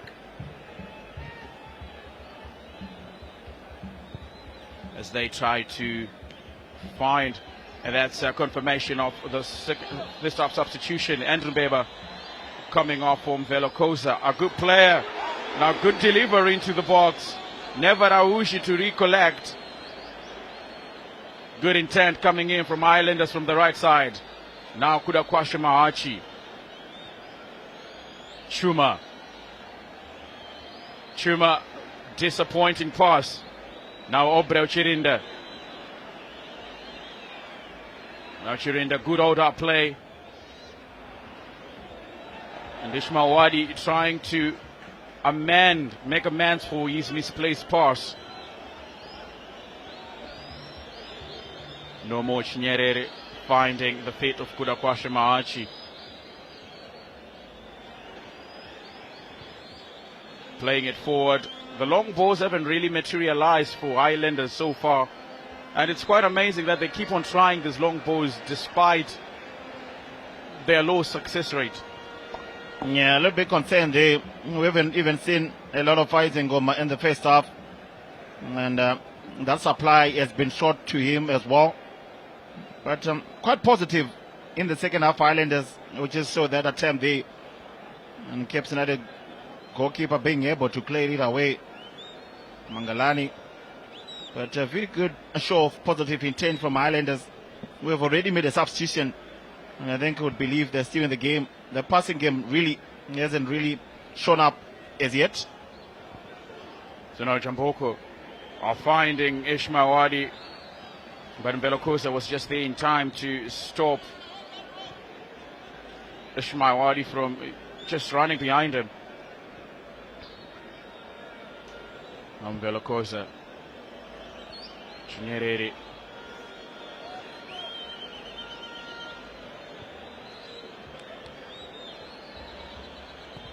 Velocosa will try to fix the errors. Now Highlanders being marked heavily by this Caps United side that do not want to concede and probably give Highlanders an equalizer. Now Prince Glovu. Pavari. Velocosa. And Chamboko gives Highlanders a throw in. Yeah, good build-up play from Highlanders. A little bit much more patient now. And also the instant impact of Velocosa after coming in. Very good pass of the ball as well. Now the pressure just being built up ball by ball from Highlanders. Good to see their response in the start of the second half. Another long ball from Nomo Chinyerere. Seems to be a fan of those long balls, but they haven't materialized. Njaliwa. Defensive header, clearing it away. And now it seems that the tides have changed. The fortune have now turned in favor of Highlanders, who are now starting to get the lion's share of possession and knocking it with confidence as they try to get into rhythm. Kudakwasha Mahachi playing it through, and Mongameli Chuma trying to win a free kick, but Brighton, Chimene says no, that is not a foul. Yeah, I didn't look like there was much in that. Chuma with a very good touch, and I think he just realized that the ball was skipping away from him, and they tried to get a foul out of Chimene. And Chimene, well experienced to tell him that there is no foul there. Obreo Chirinda. Too much in that attempt to recover the ball from Renson Pawari. It's a good Highlander side. It's just that they're not getting the goals. It's only a matter of fixing a few things. Kudakwasha Mahachi with another attempt going forward now. Mongameli Chuma. 3 men trying to get to him. And this time he just gets that foul that he's been looking for. It was quite difficult to get past those 3 defenders. Chiro being part of the man that way heavy on him. Yeah, tactical marking on Chuma. I think they all know what he can do, Mongameli. And just there on that turn, being pulled back. And it looks a little bit soft, but Chuma lucky to get it. I think Chimene would have been looking at that from the pull, also to that push. And a good opportunity here for Highlanders to put a cross into the box.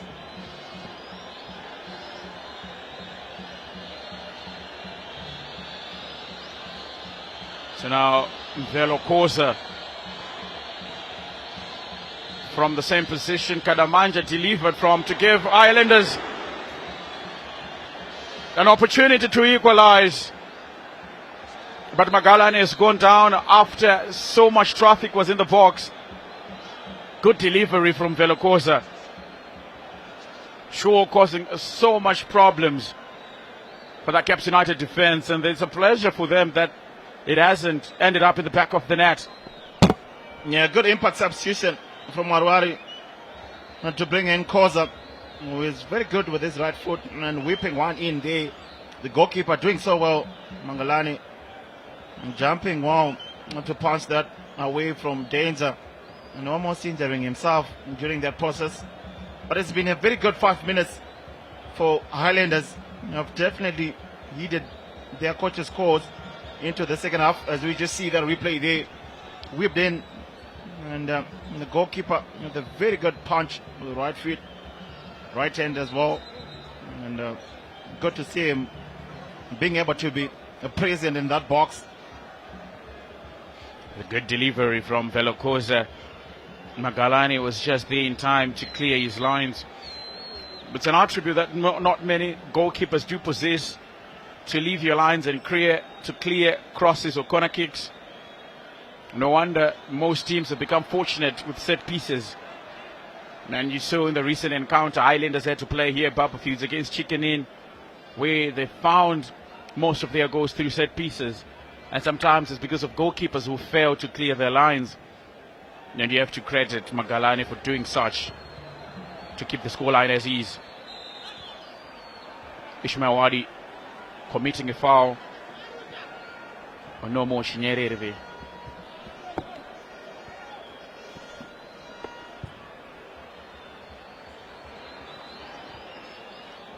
Now Chinyerere to Kudamaachi.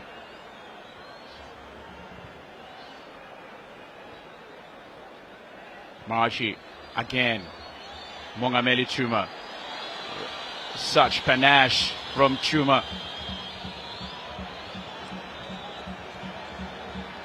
Darlington Mkuli, the captain.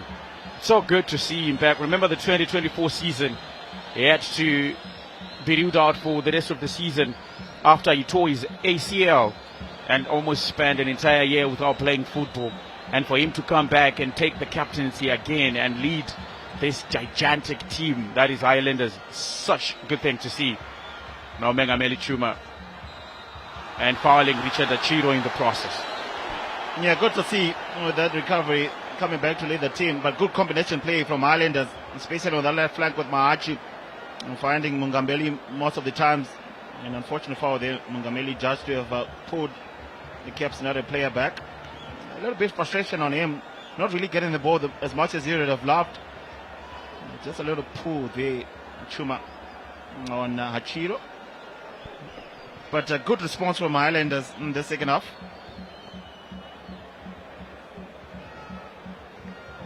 Achiro coming in, just too much venom in his attempt to attack from way up the pitch.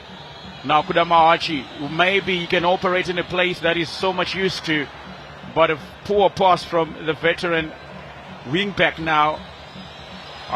Net passes. For the moment they stitch one pass together, Highlanders seem to lose it. And now Mongameli Chuma being brought down at the edge of the box. A very dangerous position to concede a foul for Caps United. But then again, their set-piece taker, the set-piece specialist, has been substituted from Velokosa. But can Velokosa deliver from this position? Yeah, very good position here for Highlanders. Caps United players not happy about the referee's decision there. Neva Rauji winning the ball back in that play. And Chiro that flick on. And Mongameli Chuma striding into the box and being brought down by Achiro. And they'll have a chance here. Koza already, I think, will be involved in this one. Already said that he's very good with his right foot. And definitely will want to go for goal here. So Highlanders fans in the stands dancing as if nothing is bothering them with the scoreline. Maybe it's a dance for good things to come. Maybe the set piece is what's going to bring them level this afternoon. 56 minutes have been played. Ransom Pavari. Velocosa to deliver, doesn't beat the wall. Is there a hand in the box? Now, Prince Ndlovu. The poor attempt of a tackle. Now Ishmael Wadi can go at his paces. Benura. And Brighton Chimene brings the game into a halt. Ishmael Wadi after being fouled.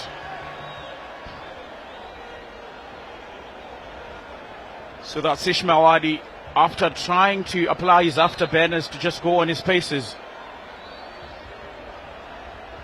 Ooh, nasty challenge. Was trying to run through it. But then Prince Ndlovu coming in hard again. Yeah, clear foul there on Wadi. After he was almost going on the counter. Prince Ndlovu definitely knew that he wouldn't let him go. But the Highlanders players protesting him with no more, probably a little bit too aggressive towards the referee. And he has to be careful here because Chimene definitely knows how to handle these situations. And you don't want to go a man down when you're trying to get back in the game. Just keep your head down and focus on the game. I think that temperament, you really don't want to be seeing it from Highlanders. So the frustrated figure of Tekshua Chiragwi, the man who shared the dugout with Benjani Marwari in 2022 up until the Undertaker was sacked. And he got to take the reins of Ngesi Platinum, leading them to their maiden championship. There's Benjani Marwari in your picture. Always looked like he's plotting something. Yeah, almost a worried look on him there. But his team has reported well after going down in that first half by a goal to nil. The response has been very good from Highlanders up to now. It's pretty clumsy from Nomo Chinyerere. Now Ishmael Wadi. Not the best contact with the ball, as he was just lurking behind the defensive line. Almost a replica of what Kudzai Chibida did in their first goal. No, you'll be banging his head if they don't go on to win. Now Kaonga. Kaonga tried to unleash one. And Aaron Ngwenya brings it without any problems. Yeah, good run from Wadi. And Highlanders have to be wary about those runs. Quite similar to the goal that we saw from that set piece. Wadi, unfortunate, they couldn't make a better first touch with that. And Kaonga with that attempt going straight to the goalkeeper. Caps United, after being on the pump in the few minutes, they've just been able to utilize those few chances that they've managed to get, and almost getting in there with Wadi. And it could have been two. So now an hour of football has lapsed here at Barberfields in Emagumeni, and it is the visiting team that has managed to find the back of the net. Kudzai Chibida in the 34th minute. A very, very fantastic cross coming in from Chamboko. Unmarked. All he had to do was bit Aaron Ngwenya. Was pretty isolated, the goalkeeper. It's not much he could have done to keep it out of the net. Yeah, Highlanders defense caught lacking on that opening goal. On Chiguida with a technical finish that you wouldn't expect of a defender. Quite a tall lead, managing to control that and cushion it into the back of the net. And the Highlanders finding themselves behind again, just like in their previous game. But they've responded well, I would think. Created some chances going forward. I think it's just about them taking better care of the ball. They've been losing position quite carelessly sometimes as well. But still well into this game, Highlanders. So there is movement on the byline for Caps United as they are preparing to make their first substitution of the afternoon. Now we'll wait to see who then comes off.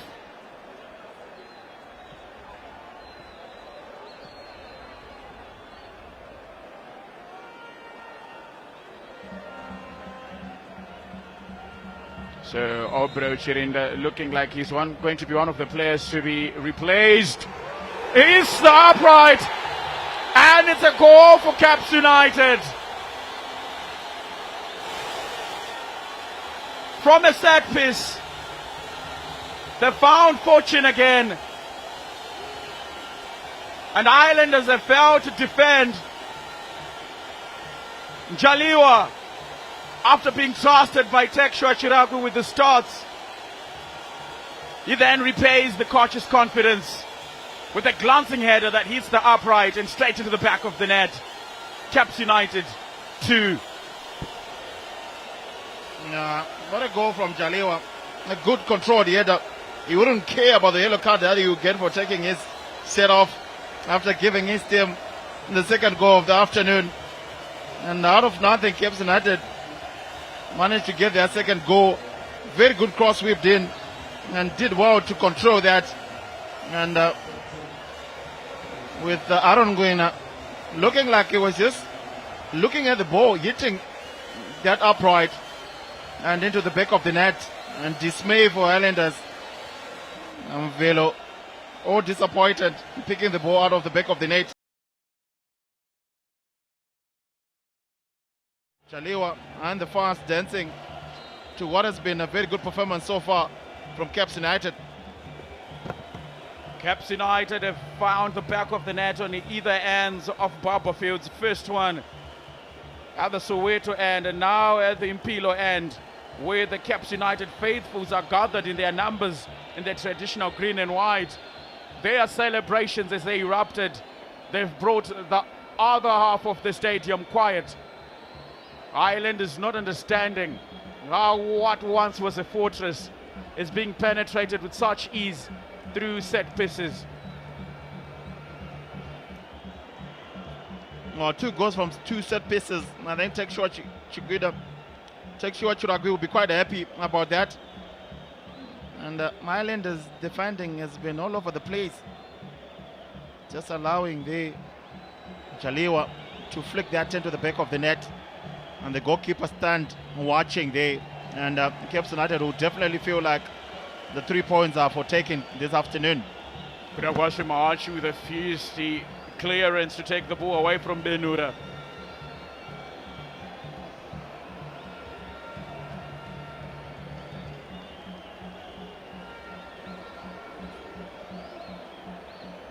So 64 minutes have gone. A goal kick. There seems to be a miscommunication between the two match officials, Brighton Chimene and Brilliant Banda. One was signaling for a corner kick and the other for a goal kick. But it is the match officials, the center ref's decision that will stand. Now 2 goes down. What will Highlanders do? Mongameli Chuma, I don't think it's the perfect time to be trying anything special in terms of how you want to pass the ball. Prince Ndlovu. Oh, there's been a lot of positivity to their play into the second half, Highlanders, but I think their defense has been letting them down.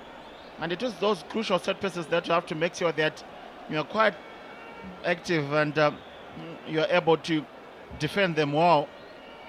And now 2 goes down. I think it's going to be a mountain to climb if they're going to get anything from this game. So confirmation of the substitution, Obro Chirinda being replaced by Dalek Murimba. Obro Chirinda was good with the off-the-ball runs, kept the defenders at bay, was in a feisty contest with Nomo Chinyerere. Now Kudakwashe Maachi roaming forward. Now we find Velo with the right foot into the box, buried away by the goalkeeper. Good run between the 2 wing backs from left to right and into the box. They do find themselves with a corner kick. Yeah, good switch of play from Kuda Mahati to Mvelo. Whips another dangerous cross into the box for Highlanders. And unfortunately for Caps United, the goalkeeper just paring that away for a corner kick. So now Mongameli Chuma to take. Had it away, but not the best contact with the ball. Now Prince Ndlovu, first time pass. Now Caps United will try to go on a counter. Delik Murimba will try to get his first touch off the ball. Yeah, very good response again from Highlanders after getting 2 goals down now. Nkuda Mahachi stepping up, and also the substitute have just come in, Velo. A very good combination play. I think they still stick to their game with a little more over 25 minutes still left in this game. Definitely still some chances for Highlanders to get back in it. Mkuli teeing up Isaac Ngoma. Prince Ndlovu. Now Ndlovu. Now miscommunication between the two players. That is Kozamvelo and Isaac Ngoma. But the idea is to try to ping the ball into the box. They are now looking for the crosses. Velo causing all the problems. Earning Highlanders another corner kick, another chance for a good delivery. And definitely something happening for Highlanders. A good response. I think Benjani will be happy to see this. So now Prince Ndlovu with another delivery into the box. Headed away by Kudzai Chukwida. Whoa, coming in strongly. Kuda Mahachi keeps his footing. Now Mangameli Chuma. Another one into the box. Good hands from the goalkeeper. Soaking in all the applause. Magalani, who hasn't been busy so far.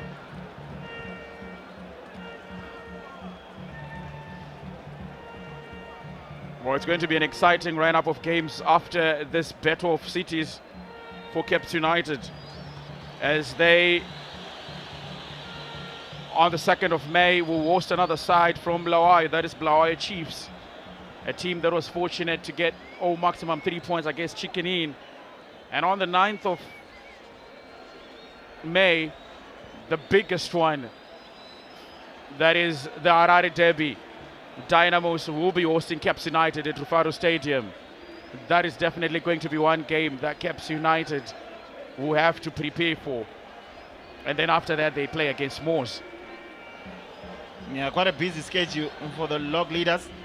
Harare Derby, Dynamos still undefeated. It will be a brilliant one, that one as well. Still with a lot of work to do in this one. Highlanders responding well to both goals, but still yet to find their own.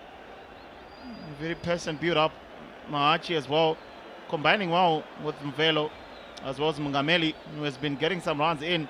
Azengoma still waiting to get some delivery in the box. President Lovu being marked by his opposite number. Now Bretta Midu, another exciting creative midfielder to be introduced. Prince Ndlovu.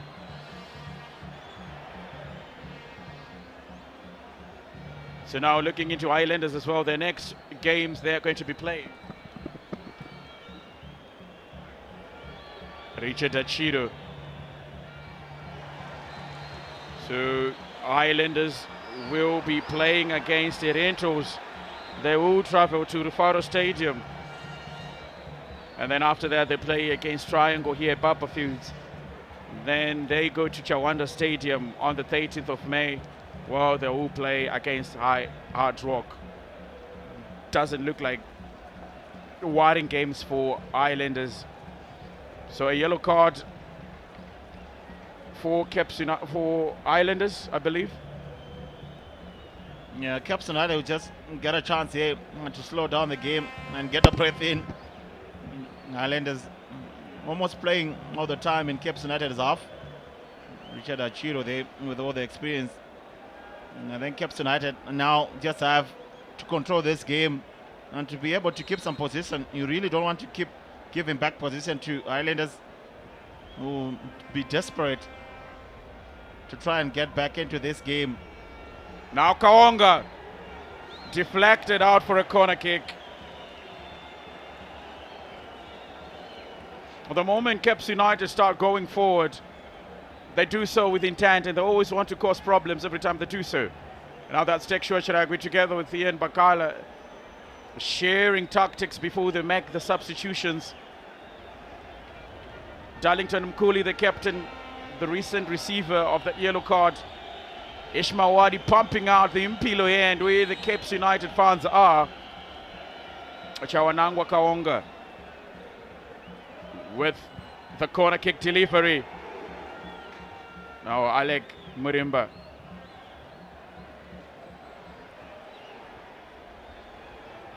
Being marked by Isaac Ngoma. And good up shooting off the ball from the striker. Yeah, you'll be a little bit disappointed in Ngoma for not getting the supply that we have loved. Did see a different Highlanders against Chicken in where they were playing so well and creating more chances. And doing so well to defend that corner kick this time around. They now well know a lot about set pieces and how they can hurt you in a game where you are probably playing well. But it's all about the supply. And I think the link-up play has been brilliant. But that final pass, that final delivery, I think is what has been lacking from Highlanders. So Tawanda Shenje to Kosambelo. Now playing a little bit higher, Highlanders. There were spells where they found comfort in just knocking the ball, and they were now going forward. Only Funjaliwa to stop them in their tracks with that glancing header that bit Aaron Gwenya. Nomo Chinyerere trying to find Kudakwashe Maachi.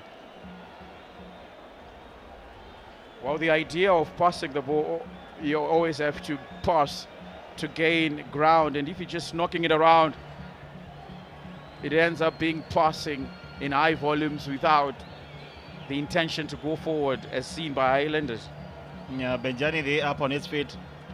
I think they've been taking their time to pass it around. Caps United wouldn't mind if they continue to do that. Now almost sitting back way deep into their own half, Caps United, and waiting to pounce on that counter. Wadi, as well as the new striker, who will just come in, Isaac. I think they'll be happy to see Highlanders continue to pass it this way, not finding the spaces anymore that they were finding in the last 10 minutes, Highlanders. These two wing backs finding each other. Now an opportunity for Highlanders to tuck one in again. Absolutely sensational.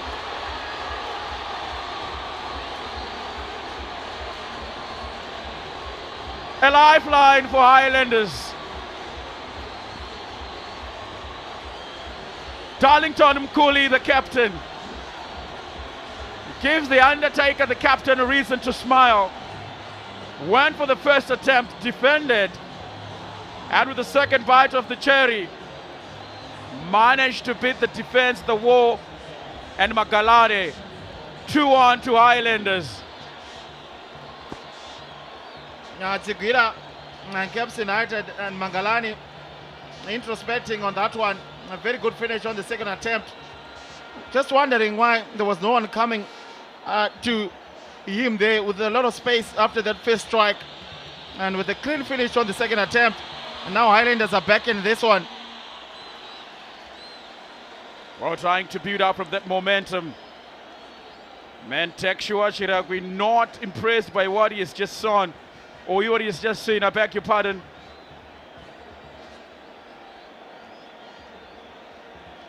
Well, for a team that has been playing exceptionally well, Caps United, you wouldn't think they would concede in such a fashion. Darlington Mkuli, the Highlanders captain, redeeming himself after getting that yellow card. Now 2-1. And now Barberfields has erupted into song and cheer, probably believing they can go for a second one, even salvage a draw. No, we're just talking about how it's important for Highlanders to keep on playing their game, pace and build up, and now scoring that goal and way back into the game now, the fans tearing it. We just saw Benjani there, so relieved to see Darlington Mkuli slotting that one home. But he found himself with so much space and so much time.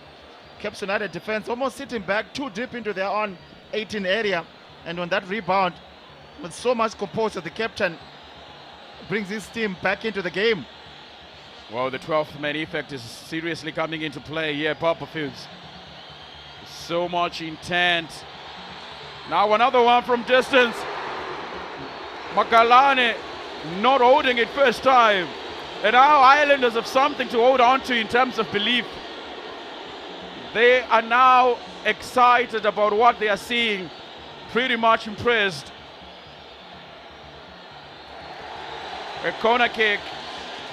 It's almost havoc being created by Highlanders now in this last 14 minutes of this game. Yeah, what a scene. Good response from Highlanders. And the fans way behind them. Caps United have to be careful here. So another delivery to the box, parried away. But Highlanders still believe they can create something off it.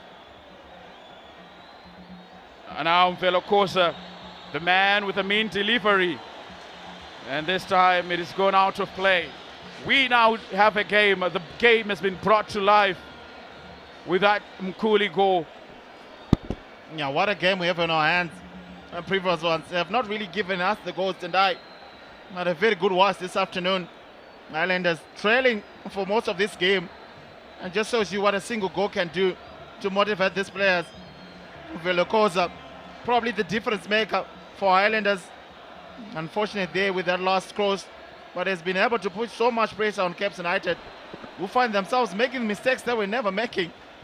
A very good, exciting last few minutes left in this game. Well, you talked about the fans, how they were going to be instrumental, and I think these Highlanders players need them more than ever now. You can hear them even from the commentary gantry, how their echoes are just piercing Baba Fields. It would be such a glorious ending if the Highlanders managed to salvage a draw or even go on to add a third one. Definitely want to be seeing a repeat of the game against Chicken. But even a draw here, I think, will be almost as equal to a win for Benjani and his team.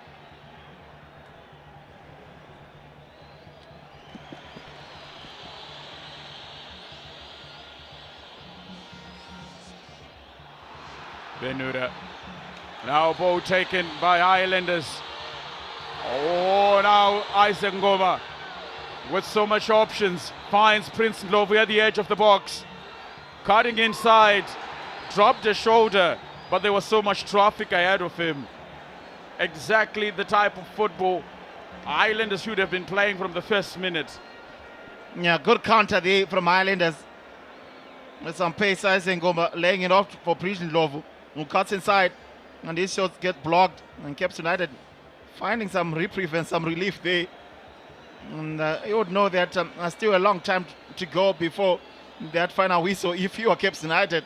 And Highlanders would think that still very little time left for them to get the equalizer. And if something special is to happen, even get the win. It was going to be surprising had Highlanders allowed Caps United to walk and dominate them freely here at their home ground. It is a big game after all. Two teams that have made a name for themselves. Pretty dominant. Caps United in the Highlanders rather in the early 90s, in the late 90s, getting into the early 2000s. The last time they did win the championship was in 2006. And after 20 years, they would also want to win it again. Now Prince Ndlovu. Another one! Could happen. From the left side, hitting the upright. Such an audacious attempt from Prince Ndlovu. Oh my. What a strike from Ndlovu. And from distance, giving it that cow and hitting that upright. And I think Mangalani was well beaten there. That could have been a goal and a contender for goal of the season. Just getting it after that deflection, almost a head injury on the Caps United player. But Prince Ndlovu there, cutting inside with a little bit of space, whipping one in. Goalkeeper well beaten. Just unlucky Highlanders there. You can see how the captain, Darlington Mkuli, was holding his head there. And it looks like the Cape United player is okay. Well, that's Benure. That was hit by that Velo Kosa cross. And just going down and receiving medical attention. The crossbar or the woodwork being an enemy for Highlanders who are looking for that equalizer. But Magalane would be thanking the woodwork after he had been beaten by that finesse shot by Prince Ndlovu, only for the upright to keep the ball from reaching the back of the net. Reprieve, like you said, for Caps United. Yeah, Caps United players trying to whisper some instructions to each other. They know very well that Highlanders are not going to be letting off the pressure. Still a fair amount of time still left in this game. But what a game we have had. And Caps United fans will be holding their hands in their arms and some on their chins. Worried faces there on the crowd, trying to hang on to this lead. And the Highlanders, a wonderful response from Highlanders. And they've been very good. And almost getting that equalizer there from that attempt from Ndlovu. What is going on in the mind of Magalane after being saved by that woodwork? Now, probably a sign of what is to come. He has to keep his eyes wide awake. Mangalani, Highlanders playing so well. Look like just unlucky to be on the losing side after conceding from those two set pieces. Probably something that Benjani would want to be working on. So 7 minutes left of normal time. Any moment from now, after 7 minutes, the clock would just be waiting for added time. Now defending with all their life, Caps United. Brett Amidu, one of the two players waiting for the instruction.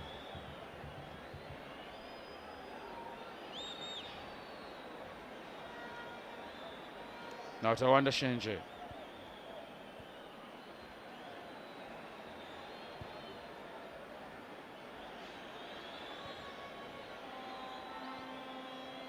These are going to be the most crucial 6 minutes for either side.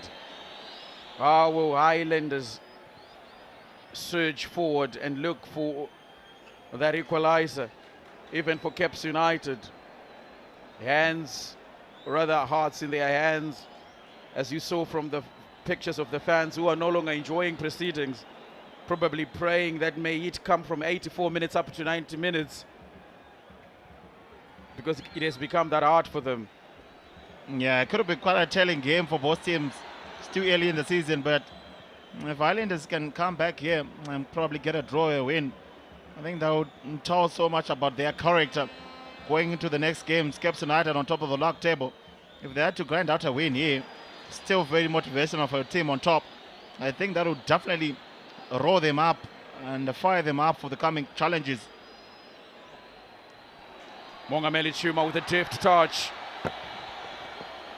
And Kurakwashe Maachi goes down with what a little bit of a dramatic manner, but he's back up quickly wanting to find something for Highlanders. A deft touch by Mongameli Chuma. That has prompted Brighton Chimene to award them a free kick. Now Richard Achiro and Ishmael Wadi will be coming off. Now Kudzai Chugwida will be the captain. Brett Amidu and Wesley Milanzi, the two players to be introduced, looking for some creative play as the game is coming to an end. Pretty good performance, display of football from Richard Achiro. From that moment where he went down as he was attempting, but you could see that he was just struggling. But good way of showing how strong a captain is supposed to be. Yeah, good game from Achiro as always. Just limping a little bit there as Wadi as well. A very good shift from him. Was stretching Highlanders on that left flank. And if not for some good finishing, I think he could have even gotten a goal for himself. An afternoon that Never Raushi never seemed to influence the game, and is replaced by the Nigerian Benjamin Adegun. Not doing so much to beat the wall. No more Chinyerere sending it forward. At this stage, that's only option. Now Amidu with his first touch of the ball. Maachi was finding it easy now. Not the best pass from Mongameli Chuma. Yeah, good play from Maachi, good running, especially coming inside, getting that pass and then going back on that run again. Unfortunately, just putting too much on that pass. And Caps United will take some moments to regather themselves. And with those two substitutions, Amidu coming in, just trying to hold on here, Caps United. And almost looking at the watch, ticking away slowly for them. And probably the opposite for Highlanders. Really would have wanted more time. There's still some time left for a few chances to be created here.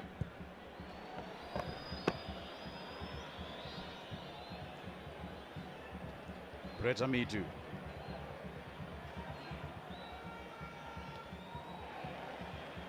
Good defending. Now Mpela Kosa.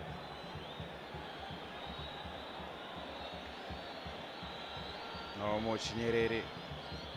Most of the attacks have been coming from that left side where Kudamaachi is operating. Now parried away. Now can they do a repeat of their lifeline?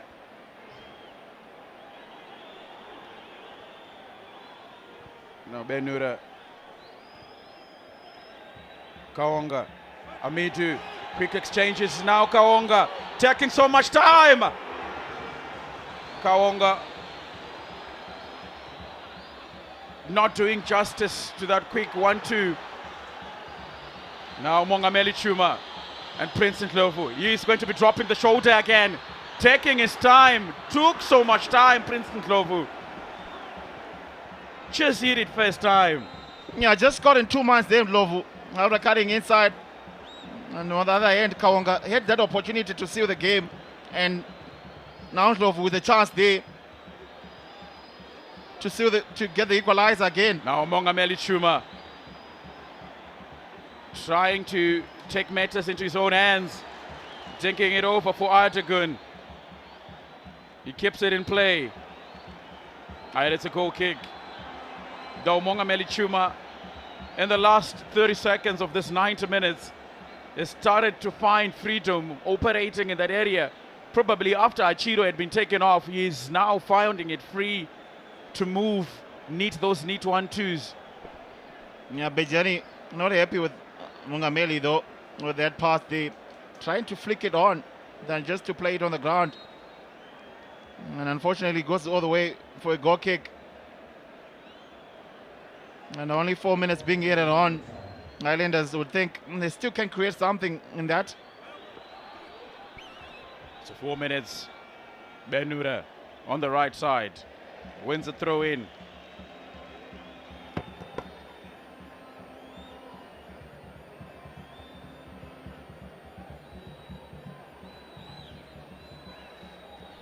You would expect Caps United to take so much time considering the game is in its dying embers.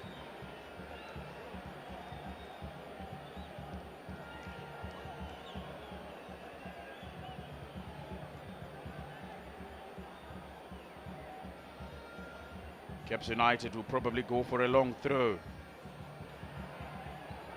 Cutting it now, an opportunity for Brett Amidu. Not finding the perfect connection, Brett Amidu. When he was clearly alone, decided to go at it first time. Yeah, almost looked surprised that the chance came to him there, Amidu. With only the goalkeeper to beat, and he lets it a begging. Hopefully he won't be regretting that chance again to seal the game for Caps United. So now Mongameli Chuma, Benjamin, 2 men coming in strong for his ball that he is. allowed to go to Kosamvelo. Dinging it forward. Now Mvelo Kosa feigning a short. And Brighton Chimele calling in for the stretcher.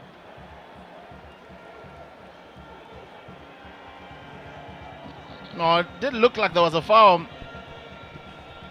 before that play continued.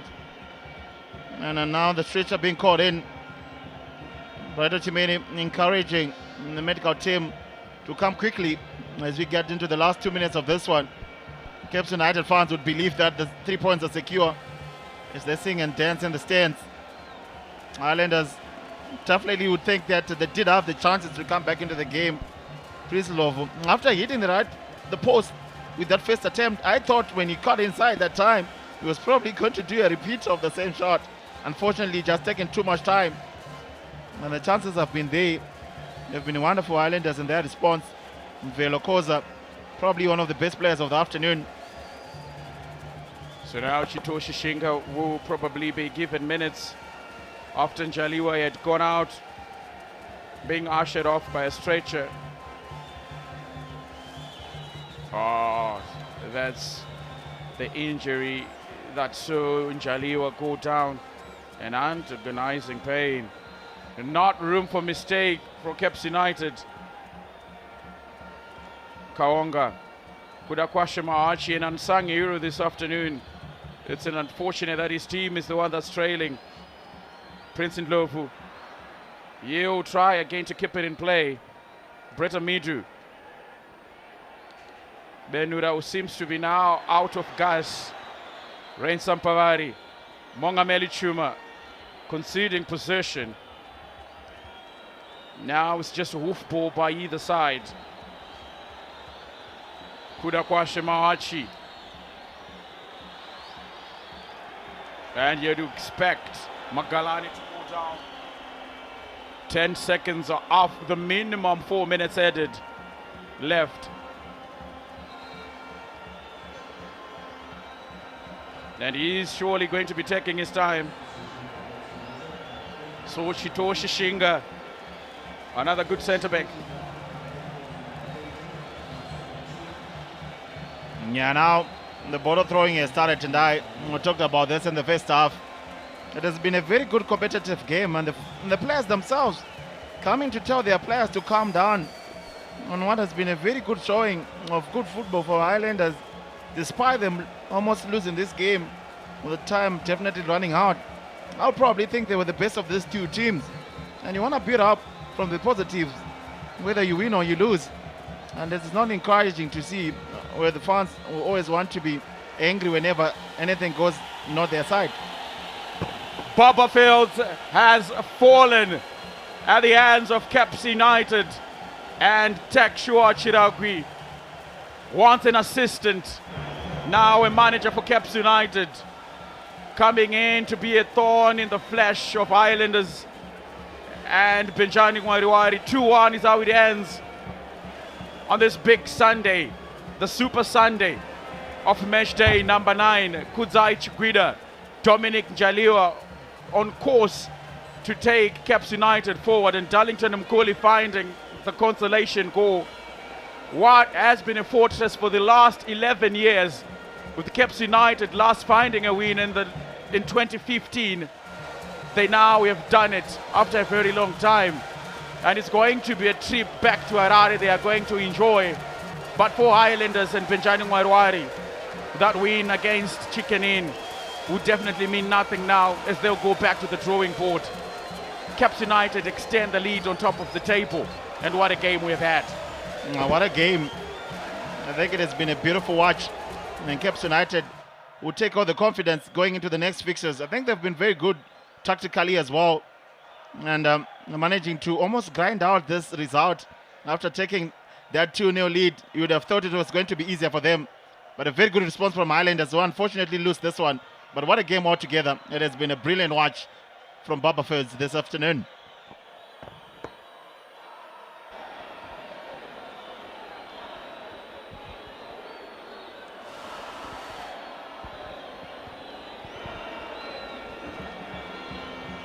So after a fantastic game of football here at Baba Fields, it's been a pleasure giving you nothing but the best of the Kosolaka Premier League from the expert analyst Maxo Mandriza and I myself Tendai Spider.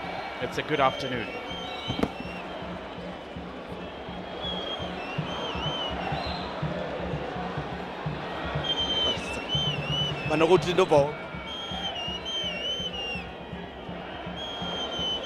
Victory from the Green Machine. Finally, they get the monkey off their back with a massive victory right here at Baba Fields Stadium, where they've beaten Highlanders who 100 years today, rather this year, the 100 years, and they were hoping they could get a big one against one of the biggest teams in the country, that is CAPS United. And joining me right now is, of course, their triumphant coach, Tekshio Achiragwi. It doesn't get sweeter than this one, and I'm sure it's one to salve for your team. Take us through the emotion, the moments, and the importance of this victory for you. Yeah, thank you so much. I want to thank God for this victory, and I want to thank God for giving us opportunity again to make sure we have the strength and everything.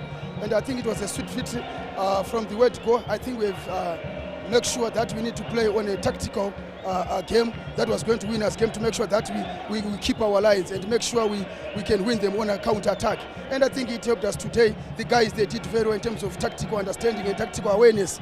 But you know, Highlanders coming into the second half, they really wanted to get an equalizer, and during that time we managed also to get a goal through the set piece. I think it was very, very important for us, and we had a cushion to make sure that now we've got 2 goals up, and we really need to be solid and make sure we clear our lines very well. But you know, they were coming, and I would want also to give credit to the players. They did very well in terms of resilience. Very difficult to play here at Baba Fields, but like I've said on my pre-match, you know, if you want to make your history, sometimes you need to break the history. And we did that today. We are happy that we've collected maximum points. Indeed, an amazing victory. It doesn't get any sweeter. But let's look at the importance of it on the road, particularly for you, in terms of picking up points that could help you be at the top of the log there. Yeah, very true. Like a sweet victory like this one, it motivates the guys coming home again, playing our home game. And now I think they've got that belief. If you build that winning mentality, I think it also helps you to the players, because if they keep on winning, they get that to understand that winning is more important. So I think for today, we really need to thank God and also the players. Thank you so much. Indeed, congratulations. Go celebrate with the lads for this victory for you. Thank you so much. All right, that was Tekshio Achiragwi there. That is the CAPS United gaffer in victory today.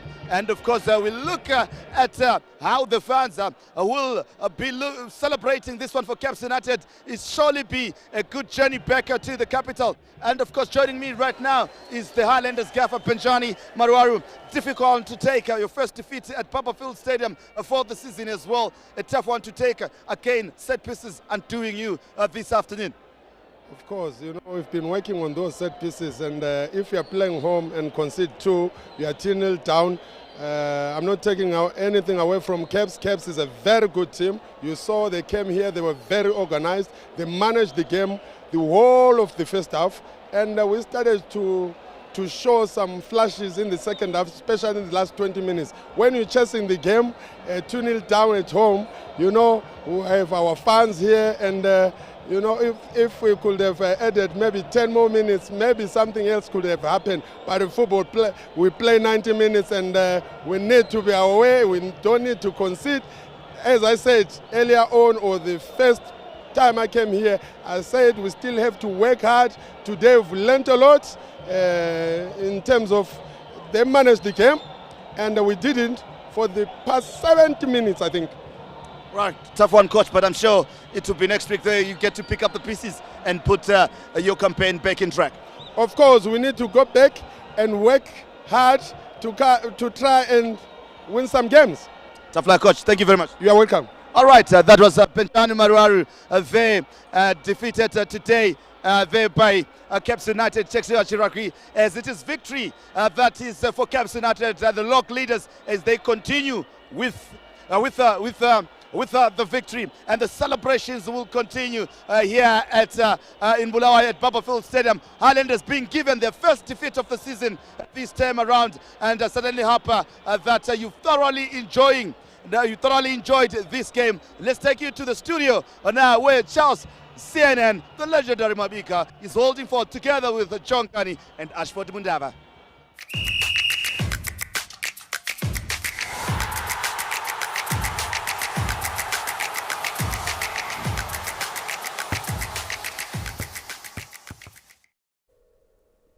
Thank you, Vava.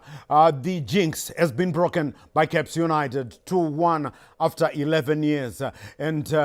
Quickly, Uche, Wangati 2-1 Highlanders, so you are. Just quickly. 2-1. Congratulations to Caps United. Fantastic display. Tactically, they were superior. They managed the game very well. Once again, congratulations to Makepe. Yes. And Jose? Wangati 2-1 Highlanders. What would have done game? Yes, I had the script right, but I mixed up the characters. Exactly. But allow me CNN to congratulate Douglas Sabao Wekwaseke. He got it right with the two opposing script predictions there. So Dagi, whichever God you pray to, keep worshipping that God. Well, out of the three, I got it right. They both say 2-1 to Highlanders. I'd say 2-1 to Caps United. Well, the stats are once again there, Uche. The stats in the second half. Yeah, in the second half, balance of power in terms of possession tilting in favor of Highlanders.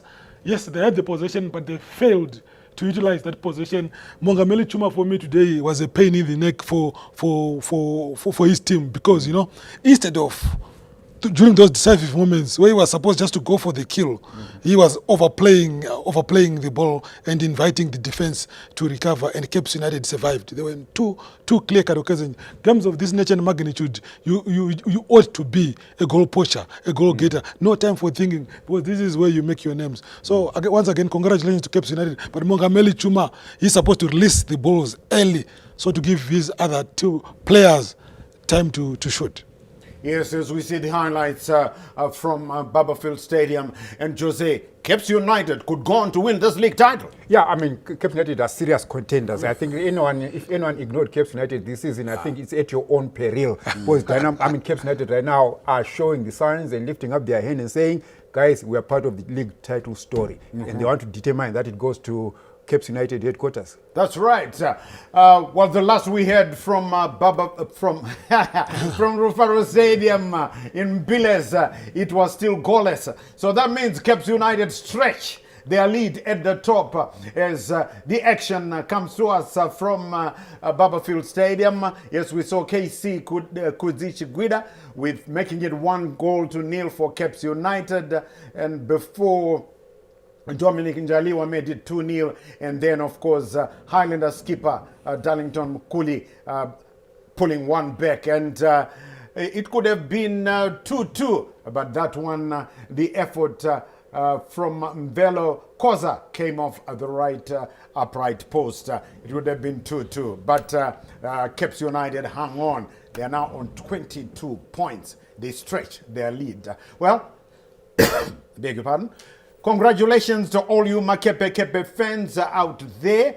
Do celebrate, and tough luck to you Highlanders supporters. You can always get it right the next time. That's just about it. Just leaves me to thank our two experts, the man from Werder Bremen, that's Uche. Achiford Mundava, it's always good when you're around, Uche. Always good, like you're saying, legendary. Thank you so much. Yeah. Good day, Zimbabwe. Right, and of course, the man from the COP, Liverpool fanatical supporter, Joseph Kani. I will look forward to see you again. We'll see you next time, Shane. It's always a pleasure to be with you. That's right. Thank you once again for being with us as we continue the live coverage of the Zimbabwe Football Premiership. Do enjoy the rest of your viewing here on ZBC TV. From everyone from the ZBC TV sports crew, fronted by our producers, Bevan Shinrai, Stuart Shoriwa, Tinashe Manyoni, and Gina Gwanzura. Yes, we say, remember to take care of your loved ones and each other. I'm Charles, legendary CNN Mabika. Until we meet again, it's bye-bye for now.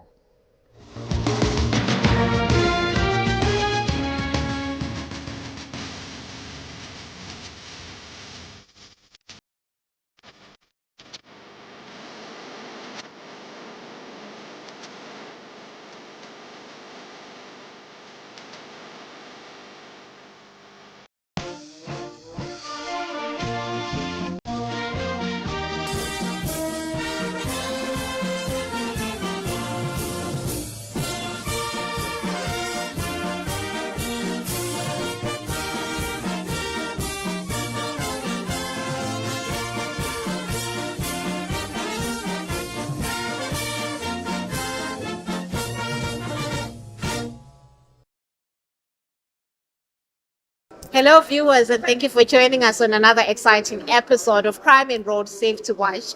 We are bringing you this week's program from the Zimbabwe International Trade Fair in Bulawayo, where the Zimbabwe Public Police was exhibiting, showcasing to members of the public our services and operations. I'm your host, Vanessa Sibanda. The Commissioner General of Police, Stephen Mutamba, and the Commissioner of Botswana Police Service, Dina Marate, led the two police services delegation at the 5th session of the Zimbabwe-Botswana Binational Commission, which was in Harare. The police services are part of senior government officials from both countries who participated in the Binational Commission meetings.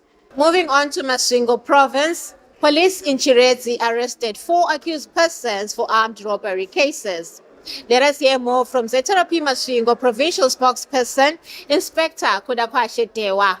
During the period extending from January 2026 to April 2026, the police in Nkwasini, Chiredzi, and Triangle were receiving various reports of robbery cases which were being perpetrated by some accused persons. The police received a tip-off to the effect that the suspect had been seen at a certain business center, that is Colin Gweme, aged 28, and Probit Njanjure, aged 24. The police made a follow-up to the accused persons. The accused persons were arrested at their places of residence. They were interrogated, leading to the arrest of 2 other accused persons, that is Farais Varose, aged 59, and Chibaro, aged 28. All these accused persons are from Chiredzi.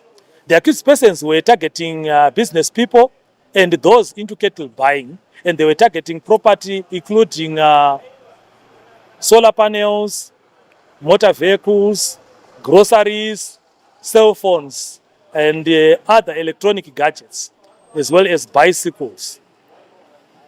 After their arrest, the police managed to recover various groceries, various cell phones, solar panels, solar batteries, and other accessories.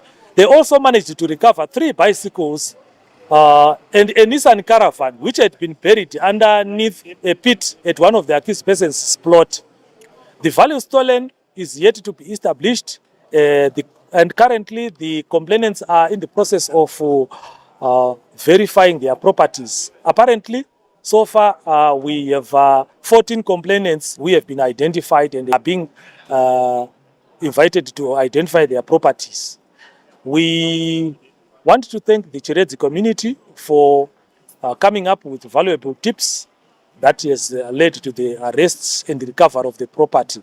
We urge other communities to emulate that good gesture within Masvingo province. Now in Manicaland province, police is appealing for information which may lead to the arrest of 1 accused person who is wanted in connection with attempted murder cases.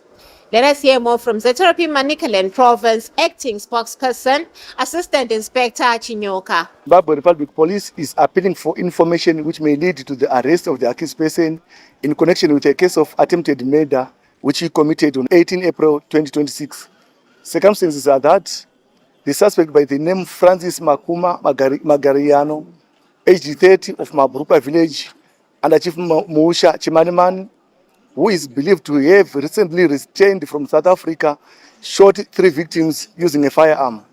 The 3 victims are currently admitted at Chipinge District Hospital where they are receiving treatment. On the following day, the vehicle with which the accused person was using was found dumped at Vimba area in Chimanimani area. We are appealing for information from members of the public, and anyone with information and whereabouts of the accused person can contact ZRP National Complaints Desk on 0242 703631 or WhatsApp line on 0712 800 197. We encourage members of the public to solve domestic disputes amicably and not resorting to violence. We'll take a short break. Join us in the second segment of Crime and Road Safety Watch. Another chance. Ndakaitwa example inini ndikatongwa kunzi mhosva yako iyi yakadai. Saka inini ndodzoka futi to the same society kuti guys, wherever you are, stop gambling because in addiction, the earlier the better. ini ndakanonoka. Mutambo unotambwa unosika ndege. Na drugs. Wakashata unamira zvakanaka. We're in the second segment of Crime and Road Safety Watch. Thank you for staying with us. Police in Harare have impounded over 200 vehicles following the launch of an operation aimed at restoring order on the roads. We have taken note that 3/4 of the disorder that is happening in the CBD is as a result of these mshikashika vehicles. So as Harare province, we have taken a stance this time, a serious stance, to launch a robust operation to make sure these vehicles are arrested. That's why you see we have got over 200 mishikashika that we have arrested within a period of 2 days that we have started this operation. So what we are telling members of the public or the citizens is that these vehicles that we have arrested, we are not going to release them up until they have satisfied various sections and requirements of the Road Traffic Act. Some of these violations include registering itself. You know that carrying passengers with vehicles which are not registered is a criminal offense under the Road Traffic Act. And this is the chief violation which these vehicles that you are seeing are doing. The other thing is that these vehicles are contributing to 3/4 of our offenses in the CBD, to include road traffic accidents. There are top chief among them vehicles which are driving recklessly within the CBD.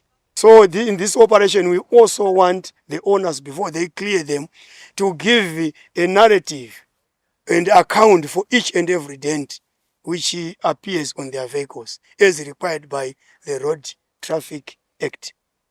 In most cases, when these violators of Mshikashika, the vehicles and the owners are arrested, they've got a tendency of norm drop. I want to reiterate that the police organization is a police that has got principles, and it's a police that doesn't support corruption. It's a police organization that has got ethics in terms of performance of our duties and responsibilities. So we want to warn those who are going to be arrested that they should not name drop, that after being arrested they now say, no, this vehicle belongs to this senior officer, this vehicle belongs to this officer. And we want to reiterate that if we come across something like that, then we will not take that for granted, and we investigate. And anyone who is going to be found that they are doing name dropping, then they are going to face the wrath of law. We now move on to this week's road safety segment. Let us hear more from the Traffic Safety Council of Zimbabwe. This past week, the halls of the Zimbabwe International Trade Fair, ZITF 2026, were alive with the hum of innovation. From the gleaming machinery of our mining sector to the vibrant displays of our agricultural prowess, the message was clear: Zimbabwe is open, expanding, and ready to lead. But as we stood among the stalls and handshakes, we had to confront a fundamental truth that often goes unspoken. Trade moves on wheels. Whether it is mineral leaving our mines for global markets or fresh produce destined for the SADC region, every cent of our national trade relies on the integrity of our road network. At the Traffic Safety Council Zimbabwe exhibition stand, our mission was to bridge the gap between economic ambition and highway reality. We are not just talking about traffic lights and speed limits. We are talking about an economic imperative. When a commercial vehicle is involved in a crash, the tragedy is immediate, but the economic impact ripples outward for months. We often view road crashes as isolated bad luck, but in the world of trade, they are a systematic failure. Every road crash results in immediate downtime. When a truck stalls or overturns, it is not just a vehicle out of commission. It's a broken contract, a lost shipment, and a ripple effect that can stall a factory floor or empty a retail shelf hundreds of kilometers away. We often talk about GDP in terms of numbers, but GDP is driven by people. When we lose a skilled long-haul driver or a young entrepreneur in a road crash, we are losing the very architects of our future. These are specialists who take years to train. Their loss is an irreplaceable hit to our national skill set. Now let's talk about the financial drain. Global statistics show that road crashes cost nations between 3% and 5% of their GDP. In the Zimbabwean context, this is not just a statistic, it's a hidden tax on every business. Reducing road carnage is not just a moral goal, it is a direct investment in our national wealth. Imagine what that 5% could do if reinvested into infrastructure, healthcare, or technology. This year saw a record number of exhibitors at the Zimbabwe International Trade Fair, signaling a massive surge in trade volume. But with more trade comes more pressure on our highways. We cannot allow our growth to be cannibalized by preventable disasters. During this year's fair, the Traffic Safety Council Zimbabwe focused on corporate road safety, calling on business leaders to move beyond basic compliance. We are inviting you to partner with us through 3 critical pillars. Number 1, defensive driver training. We want every commercial driver to be more than a laborer. They must be a road safety champion. Defensive driving is the difference between a near miss and a national headline. It's about proactive risk management at the steering wheel. Number 2, fleet policy integration. Safety cannot be an afterthought found in a dusty manual. It must be a key performance indicator. If your logistics are judged solely on speed and not on safety records, you are incentivizing risk. We want to see safety integrated into the very DNA of corporate bonuses and performance reviews. Number 3, technology adoption. We are in 2026. The tools at our disposal are incredible. From telematics that track driver fatigue to speed monitoring systems that provide real-time data. Technology is the shield that protects both the driver and the investment. We encourage every fleet owner to view this technology not as an expense, but as an insurance policy for their bottom line. As we look towards the horizon of Zimbabwe's economic future, let us be known not just for the volume of what we produce, but for the excellence with which we deliver it. Trade excellence is impossible without road safety. Let us ensure that our products reach their destinations intact, that our supply chains remain unbroken, and most importantly, that every worker who sets out on our roads returns home to their family. We say, safety first, there's no second chance. We'll take another short break. Join us in the third and final segment.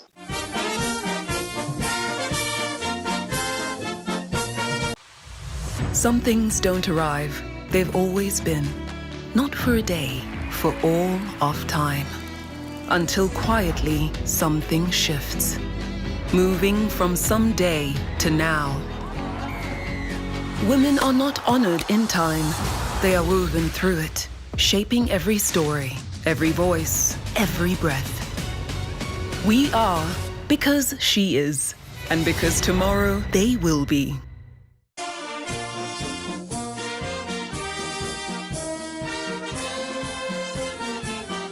We're in the third and final segment of Crime and Road Safety Watch. Thank you for staying with us. ZLP Suburban District, together with members of the Crime Liaison Committee, jointly held a campaign at Marlborough residential suburb, where residents have been affected by a series of armed robbery cases. What we are discussing today is urgent, as it concerns our safety, your homes, and your families. Ladies and gentlemen, the neighboring community is under attack. Criminals are operating in this area. They are robbing homes, schools, churches. A lot of valuables are being stolen and lost. And in some instances, we are losing life. Property worth thousands of dollars have been stolen. They use crowbars, iron bars, and stones. They scale drawers, attack security guards, and use whatever they find within these premises. In some cases, guards are tied up using shoelaces, wires, or other materials, and their cell phones are taken. This matter has escalated to a point where lives are now at risk. As the Zimbabwe Republic Police, we want to assure residents that this matter is receiving full attention. There is a deep concern at command level, and decisive action is already underway. Patrols have been increased. Stop and search operations have been intensified. Police visibility has been enhanced across all affected areas. No effort will be spared until these criminals are brought to justice. There is a strong reason to believe that the suspects may be residing within the community. As investigations are closing in, cooperation from residents is very essential. We are urging you to help identify them, report any suspicious individuals or unusual activities in your neighborhood. Swift reporting is very critical. Reports can be made to neighboring police station on landline 0242 305 651 or Harare operations on 0242 again 748 836. All information will be treated with strict confidentiality. Let me emphasize this clearly. Hiding, harboring, or supporting or failing to report criminals is a dangerous offense.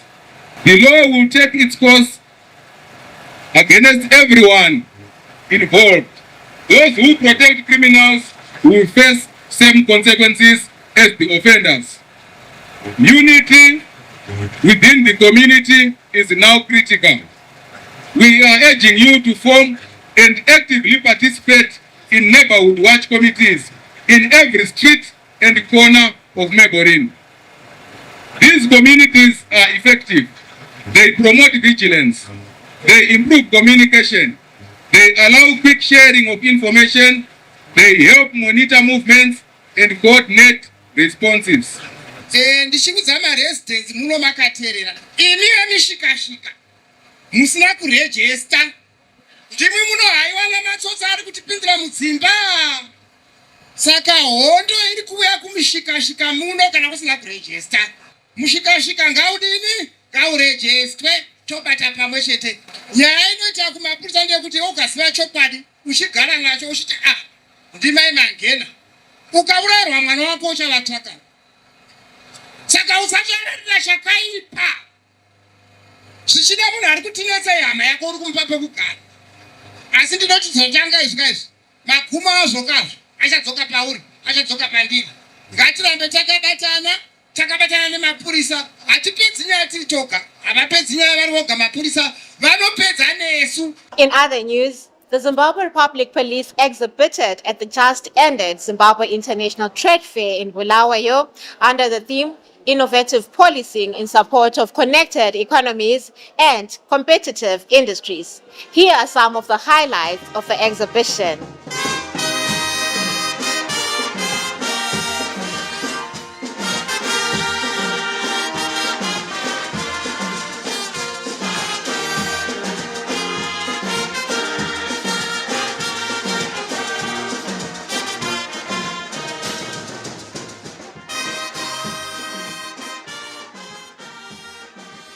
Behind me there is a newly acquired speedboat by the name of Interceptor 22.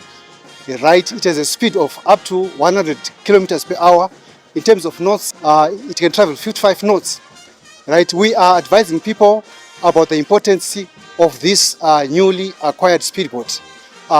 It has come in handy in the sense that we can now intercept even criminals who will be crossing our water bodies. And also, as we police our water bodies, we are able to give assurance to the tourists who will be enjoying boat cruise. As they return to their respective countries, they will speak about Zimbabwe in good light. So in that vein, we are supporting tourism.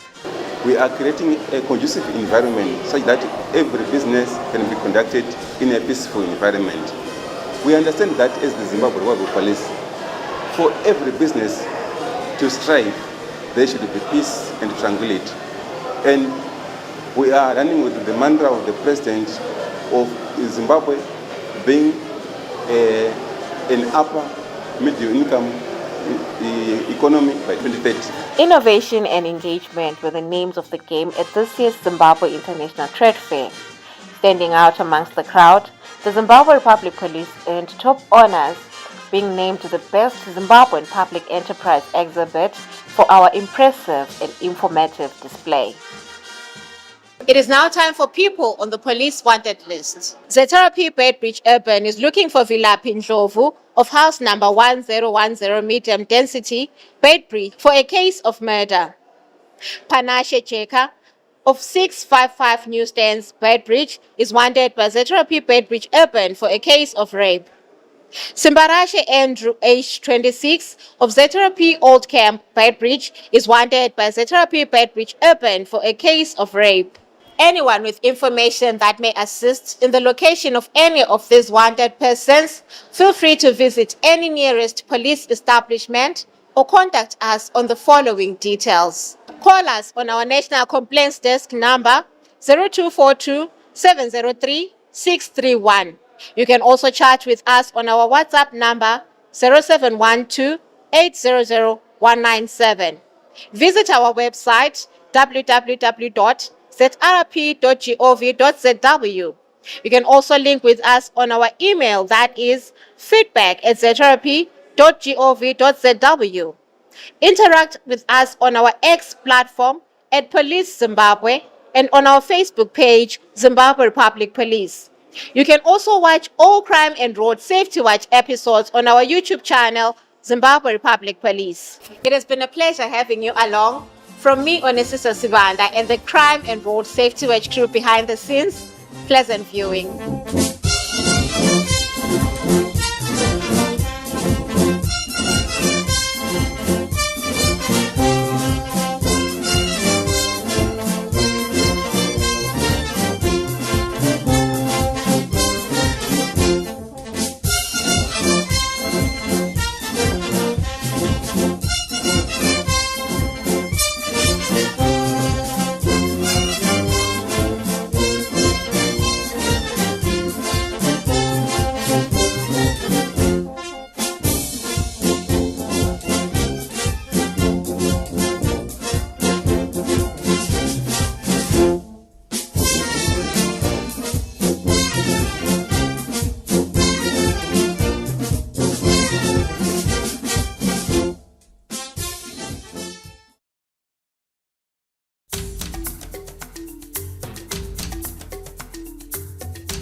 Searches for inspiration and innovation in all areas of popular culture, from fashion and design through to architecture, art, food, and travel.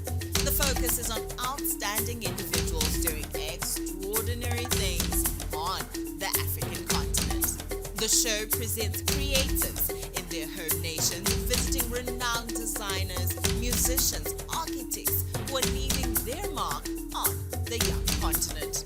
Join me, your host, Rugarem Duhani, as we take a round trip across Africa and get to be inspired, motivated, and future-oriented. iAfrica, celebrating the African story. Welcome to this segment of iAfrica, and once again I am joined by another inspirational, phenomenal woman who's got amazing stories to tell. Like, she was just blowing my mind.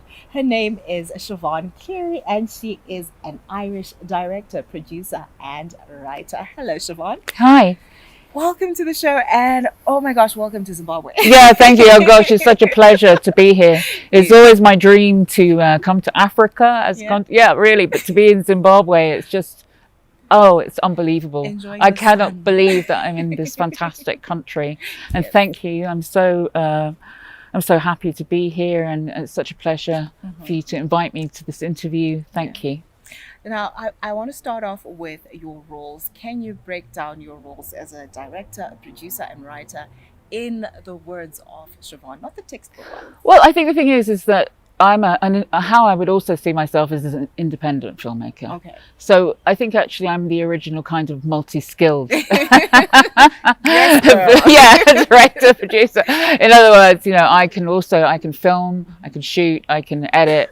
And I think the thing is that when you make what I do, which is political documentaries, you know, you don't want to just wait to be commissioned. Yeah. And of course, I have had the privilege of having really great commissions from Channel 4 UK and other broadcasters. But in these days of the digital revolution, it's so important, you know, that we just go out there and do it. Yeah. Because I think the voices of women, and especially the voices around climate change and, you know, this world that we live in that needs so much more positive energy and activism and contribution in order for us to actually change and build it.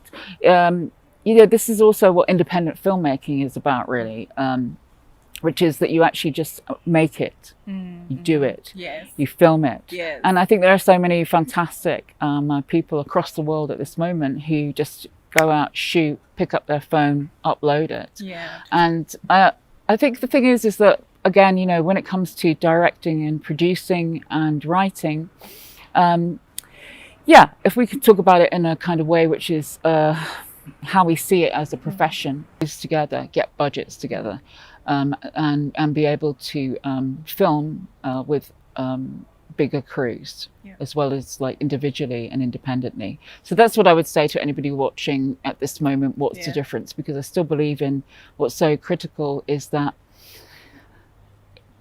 it's about expression, it's about having something to say, but it's also very much within different communities and different groups of people getting out there and putting those voices out into the world.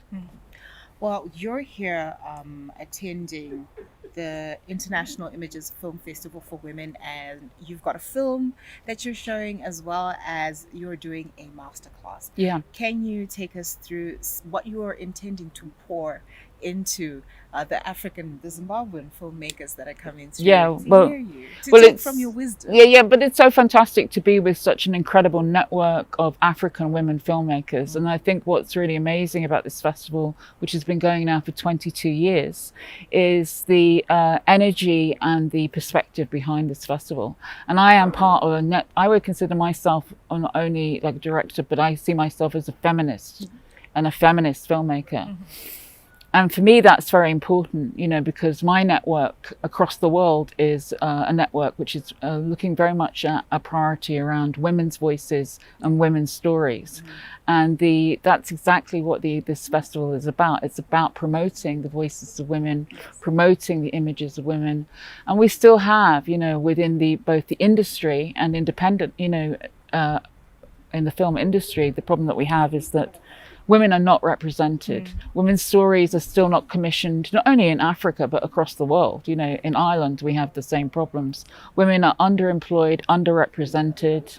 You know, 9 times out of 10, when it comes to employment and commissioning, it's still, even right up to Hollywood, primarily men that are actually commissioned. And that's not just you know, that's actually to do with, it's not that there aren't the women there are. And more, for example, women are coming up with their stories. We're breaking through, you know, for example, this festival has a range of incredible women filmmakers that are films that are going to be screened. And I think it's very important. The to be here, you know, and I'm really privileged and proud to be here to be part of this festival in Zimbabwe, because I think this is a very powerful network of women, and whose voices, you know, are very... Okay, we'll just wait 1 second. Maybe that's a good point to cut anyway.